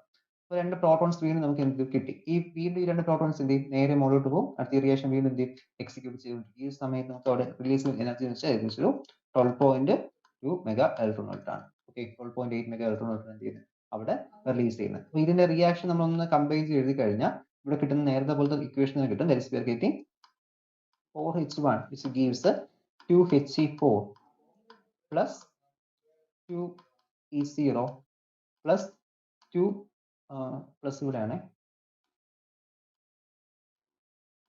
plus 2 nu plus 2 gamma 26.7 mega electron. Okay, അപ്പോൾ നമ്മൾ നേരത്തെ നോക്കിയ സമയത്ത് കിട്ടിയ energy release carbon hydrogen cycle നോക്കിയപ്പോഴും ഇവിടെ നോക്കിയപ്പോഴും കിട്ടിയ എനർജി റിലീസ് ചെയ്തത് സെയിം ആണ്. അവിടെ നമ്മൾ നോക്കിയപ്പോൾ കിട്ടിയത് ഏകദേശം ഒരു 27.5 മെഗാ ഇലക്ട്രോൺ വോൾട്ട് ആണ്. ഇവിടെ ഇപ്പോൾ നമുക്ക് കിട്ടിയ എന്താണ്, which is equal to 26.7 mega electron. ഏകദേശം സിമിലർ വാല്യൂസ് ആണ് നമുക്ക് അവിടെ വരുന്നത്. ഓക്കെ, അപ്പോൾ ഇതാണ് പ്രോട്ടോൺ പ്രോട്ടോൺ സൈക്കിൾസ് എന്ന് പറയുന്നത്. ഓക്കെ, അപ്പോൾ ഈ 2 സൈക്കിൾ അറിഞ്ഞിരിക്കുക, കാർബൺ നൈട്രജൻ സൈക്കിൾ അറിഞ്ഞിരിക്കണം, പ്രോട്ടോൺ അറിഞ്ഞിരിക്കണം. ഓക്കെ, പ്രോട്ടോൺ പ്രോട്ടോൺ ചെയിൻ എന്നാണ്, ചെയിൻ റിയാക്ഷൻ ആണ് ഇത്. ഓക്കെ, അപ്പോൾ വീണ്ടും എന്ത് ചെയ്തു, അങ്ങനെ റിലീസ് ആയില്ലേ, വീണ്ടും ഇതങ്ങ് റിയാക്ഷന് പോകും, വീണ്ടും റിയാക്ട് ചെയ്യും, ഹീലിയം ആറ്റം ചെയ്യും. അപ്പോൾ ഇതിനനുസരിച്ച് കുറയുന്നത് എന്താണ്, അപ്പോൾ നിങ്ങൾ തോന്നാം ഇങ്ങനെ പ്രൊഡ്യൂസ് ചെയ്താൽ പിന്നെ എന്താണ് അവിടെ കുറയുന്നത്, ശരിക്കും ഇതിന്റെ മാസ് ആണ് കുറയുന്നത്. ഈ സണ്ണിന്റെ ഒക്കെ മാസ് ആണ് ഈ ഓരോ റിയാക്ഷൻ നമുക്ക് കുറയുന്നത്. അപ്പോൾ സണ്ണിന്റെ മാസ് അത്രയും കൂടുതലായതുകൊണ്ട് നമുക്ക് അത്രയും ഒരു എഫക്റ്റ് വരാത്തത്. ഓക്കെ, ഇപ്പൊ ഒരു ചെറിയൊരു ഒബ്ജക്ട് എടുത്ത് വെച്ചിട്ട് നമ്മളവിടെ ഈ ഒരു റിയാക്ഷൻ നടത്തി കഴിഞ്ഞാൽ 2 പ്രാവശ്യം റിയാക്ഷൻ നടക്കുന്ന സമയത്ത് ഇതിന്റെ മാസ് അങ്ങ് തീർന്ന് നമുക്ക് വെക്കോളും. ഓക്കെ, പക്ഷെ സണ്ണിന്റെ ഒക്കെ മാസ് അത്രയും കൂടുതലായതുകൊണ്ടാണ് നമുക്ക് എന്ത് തോന്നാത്തത്, എന്താണ് അവിടെ നഷ്ടപ്പെടുന്നത് നമുക്ക് തോന്നാത്തത്. അപ്പോൾ ശരിക്കും ഇതിന്റെ മാസ് ആണ് ഇങ്ങനെ ഡിസന്റഗ്രേറ്റ് ചെയ്ത് കുറഞ്ഞു വരുന്നത്. ഓക്കെ, അപ്പോൾ ഒരു സമയത്ത് എന്ത് ചെയ്യാം, സണ്ണും സ്റ്റാർസും എല്ലാം എന്ത് ചെയ്യാം, പോവാം, ഓക്കെ, നശിക്കാം. പക്ഷെ അത് ഇത്രയും ബില്യൺസ് ഓഫ് ഇയേഴ്സ് ഉണ്ട്. അപ്പോൾ ബില്യൺസ് ഓഫ് ഇയേഴ്സ് എന്ന് പറയുന്നത് നമ്മൾ ഇപ്പൊ ഇവിടെ നോക്കിയിട്ട് കാര്യമില്ലല്ലോ, ഇപ്പൊ നമ്മൾ ചിന്തിക്കേണ്ട കാര്യമില്ല. ഓക്കെ, അപ്പോൾ നമുക്കൊരു 100 വർഷമോ 200 വർഷത്തെ കാര്യം നമ്മൾ അറിഞ്ഞിരുന്നാൽ മതി. ബില്യൺസ് ഓഫ് ഇയേഴ്സ് കഴിയുമ്പോൾ എന്ത് സംഭവിക്കും നമ്മൾ എന്ത് ചെയ്യില്ല, നോക്കേണ്ട കാര്യമില്ല. അപ്പൊ അതുകൊണ്ടാണ് എന്ത് ചെയ്യുന്നത്, നമുക്ക് അങ്ങനത്തെ ഒരു ഇത് തോന്നാത്തത്, സണ്ണ് അങ്ങനെ പോകുമോ എന്നൊക്കെ ഒരു ചിന്ത വരാത്തത്. പക്ഷെ അതിനെക്കുറിച്ചൊക്കെ റിസർച്ചുകൾ എന്ത് ചെയ്യുന്നു, ഒരുപാട് രീതിയിൽ നടക്കുന്നുണ്ട്. ഓക്കെ, അപ്പൊ ഇതില് ഒരു ടോപ്പിക് കൂടി നമുക്ക് നോക്കാം. നമുക്ക് നോക്കേണ്ടത് ഒരു തെർമോ ന്യൂക്ലിയർ റിയാക്ഷൻ നമ്മൾ പറഞ്ഞു, സ്റ്റെല്ലാർ എനർജിയെ കുറിച്ച് പറഞ്ഞു. ഇനി അടുത്തതിൽ നോക്കേണ്ടത് പ്രോട്ടോൺ പ്രോട്ടോൺ സൈക്കിളും പറഞ്ഞല്ലോ. ഇനി അടുത്ത് നമുക്ക് നോക്കേണ്ടത് വെച്ച് കഴിഞ്ഞാൽ ഈ തെർമോ ന്യൂക്ലിയർ റിയാക്ഷനിൽ എങ്ങനെയാണ് ഹൈ ടെമ്പറേച്ചർ അച്ചീവ് ചെയ്യുന്നത്. അപ്പോൾ നമ്മൾ പറഞ്ഞു ഈ ഒരു ഫ്യൂഷൻ റിയാക്ഷൻ നടക്കുമ്പോൾ നമുക്കിവിടെ ഒരു ഹൈ ടെമ്പറേച്ചർ നമുക്ക് എപ്പോഴും വേണം. ഓക്കെ, ഫ്യൂഷൻ റിയാക്ഷൻ ഇനിഷ്യേറ്റ് ചെയ്യാനായിട്ട്.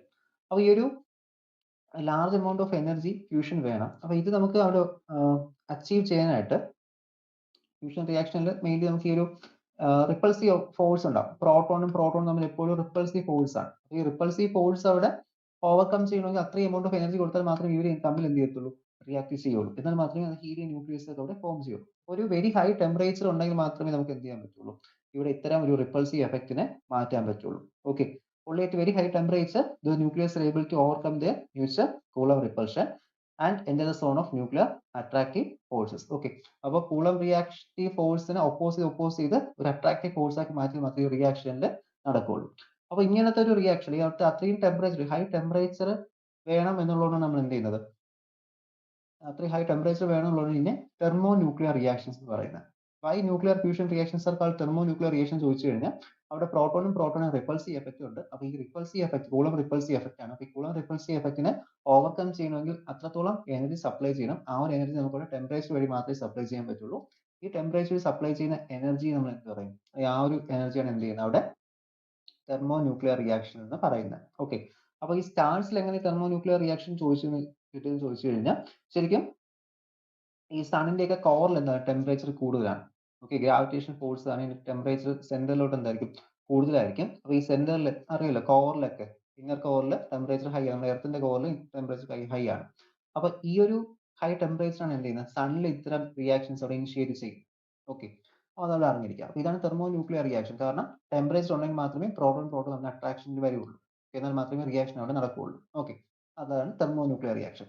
ഇനി ഇതിൽ നോക്കേണ്ട ടോപ്പിക് എന്ന് വെച്ചാൽ ഹൈഡ്രജൻ ബോംബ് ആണ്. അപ്പോൾ ഹൈഡ്രജൻ ബോംബ് എന്ന് പറയുന്ന പ്രിൻസിപ്പിൾ എന്ന് വെച്ചാൽ എന്താണ് ഹൈഡ്രജൻ ബോംബിന്റെ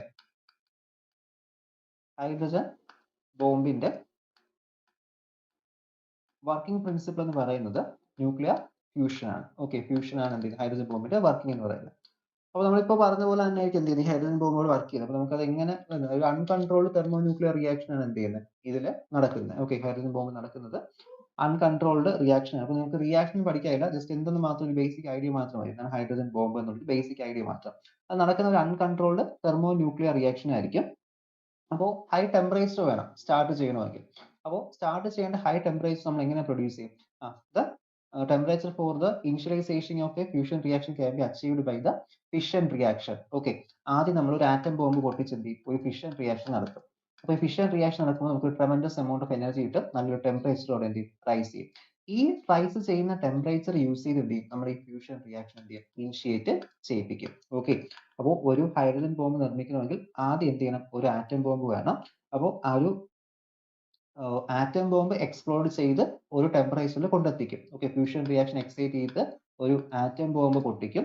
ഓക്കെ, ആറ്റം ബോംബ് പൊട്ടിച്ചതിന് ശേഷം ആ ഒരു ഇതിന്റെ ടെമ്പറേച്ചർ അവിടെ റൈസ് ചെയ്യുന്ന ടെമ്പറേച്ചർ യൂസ് ചെയ്ത് നമ്മൾ എന്ത് ചെയ്യും ഫ്യൂഷൻ റിയാക്ഷൻ സ്റ്റാർട്ട് ചെയ്യും. ഓക്കെ, അപ്പോൾ നമുക്ക് ഇതിൽ ശരിക്കും ഫിഷൻ റിയാക്ഷനെക്കാട്ടിയും കൂടുതൽ എനർജി ശരിക്കും നമുക്ക് ഫ്യൂഷൻ റിയാക്ഷനിൽ കിട്ടും. പക്ഷേ ഈ ഒരു ഇനിഷ്യലൈസേഷൻ എനർജി എന്ന് പറഞ്ഞാൽ ആറ്റം ബോംബ് പൊട്ടിച്ചാലേ കിട്ടുള്ളൂ. ഓക്കെ, അല്ലെങ്കിൽ ഫ്യൂഷൻ റിയാക്ഷൻ നടത്തിയാലേ കിട്ടുള്ളൂ. അപ്പോൾ അതിന്റെ ഒരു ബുദ്ധിമുട്ട് വെച്ചിട്ടാണ് നമ്മൾ എന്ത് ചെയ്യാത്തത് എർത്തിലൊക്കെ ഇത് വലുതായി ചെയ്യാത്തത്. അതുപോലെ തന്നെ ശരിക്കും ഇവിടെ നിന്ന് ഉണ്ടാകുന്ന ഈ എനർജിയൊക്കെ നമുക്ക് കൺവേർട്ട് ചെയ്ത് നിർത്താൻ അല്ലെങ്കിൽ സ്റ്റോർ ചെയ്ത് നിർത്താനുള്ള ഡിവൈസസ് അത്രയും ഇല്ല. ഓക്കെ, അപ്പോൾ അതിന് വേണ്ടി രണ്ട് ടെക്നിക്കൽ പറയുന്നുണ്ട്, ഇനിഷ്യൽ കൺഫൈൻമെന്റും അതുപോലെ തന്നെ മാഗ്നറ്റിക് കൺഫൈൻമെന്റ്. അപ്പോൾ നമുക്ക് നെക്സ്റ്റ് ഒരു പാർട്ട് വീഡിയോയിൽ ഡിസ്കസ് ചെയ്യാം. ഓക്കെ, ഇപ്പോൾ നമ്മൾ പറഞ്ഞ ഹൈഡ്രജൻ ബോംബ് കൂടെയാണ്. അപ്പോൾ ഹൈഡ്രജൻ ബോംബിൽ ഒരു ബേസിക് ഐഡിയ മാത്രം മതി, നോട്ട്സിൽ ഉണ്ടാവും, ഒന്നുകൂടി ഒന്ന് വായിച്ചു നോക്കുക. ബേസിക് എന്ന് പറഞ്ഞാൽ ഇത്രയാണ്, ഫ്യൂഷൻ ആണ് വർക്കിംഗ് പ്രിൻസിപ്പിൾ. പക്ഷേ ഫിഷൻ നടത്തി അത്രയും എമൗണ്ട് ഓഫ് എനർജി സപ്ലൈ ചെയ്താൽ മാത്രമേ ഫ്യൂഷൻ റിയാക്ഷൻ എന്ത് ചെയ്യുള്ളൂ സ്റ്റാർട്ട് ചെയ്ത് പോവുള്ളൂ. ഓക്കെ, അപ്പോൾ ഇത്രയും കാര്യം കറക്റ്റ് ആയിട്ട് നോക്കുക. ഇതാണ് നമുക്ക് ന്യൂക്ലിയർ ഫ്യൂഷൻ എന്ന ചാപ്റ്ററിൽ ഉള്ളത്. ഇനി ലാസ്റ്റിൽ ഒരു ടോപ്പിക് കൂടി ഉണ്ട്, അത് നമുക്ക് ഈ കൺഫൈൻമെന്റ് ടെക്നിക്സ് ആണ്. അതായത് നമുക്ക് ഈ ഒരു പ്ലാസ്മ എന്ത് ചെയ്യണം കൺഫൈൻ ചെയ്ത് നിർത്തണം. ഓക്കെ, ഫ്യൂഷൻ റിയാക്ഷന് ആവശ്യം പ്ലാസ്മ കൺഫൈൻ ചെയ്ത് നിർത്തണം. അപ്പോൾ ആ രണ്ട് മെത്തേഡ്സ് യൂസ് ചെയ്യും, ഒന്ന് മാഗ്നറ്റിക് കൺഫൈൻമെന്റ്, മറ്റൊന്ന് ഇനിഷ്യൽ കൺഫൈൻമെന്റ്. ഓക്കെ, അപ്പോൾ ഈ രണ്ട് കാര്യം എന്ത് ചെയ്യുക കറക്റ്റ് ആയിട്ട് നോക്കുക. അതിൽ ന്യൂക്ലിയർ ഫിഷനും ഫ്യൂഷനും അത് നമുക്ക് നെക്സ്റ്റ് ക്ലാസ്സിൽ ഡിസ്കസ് ചെയ്യാം. Thank you.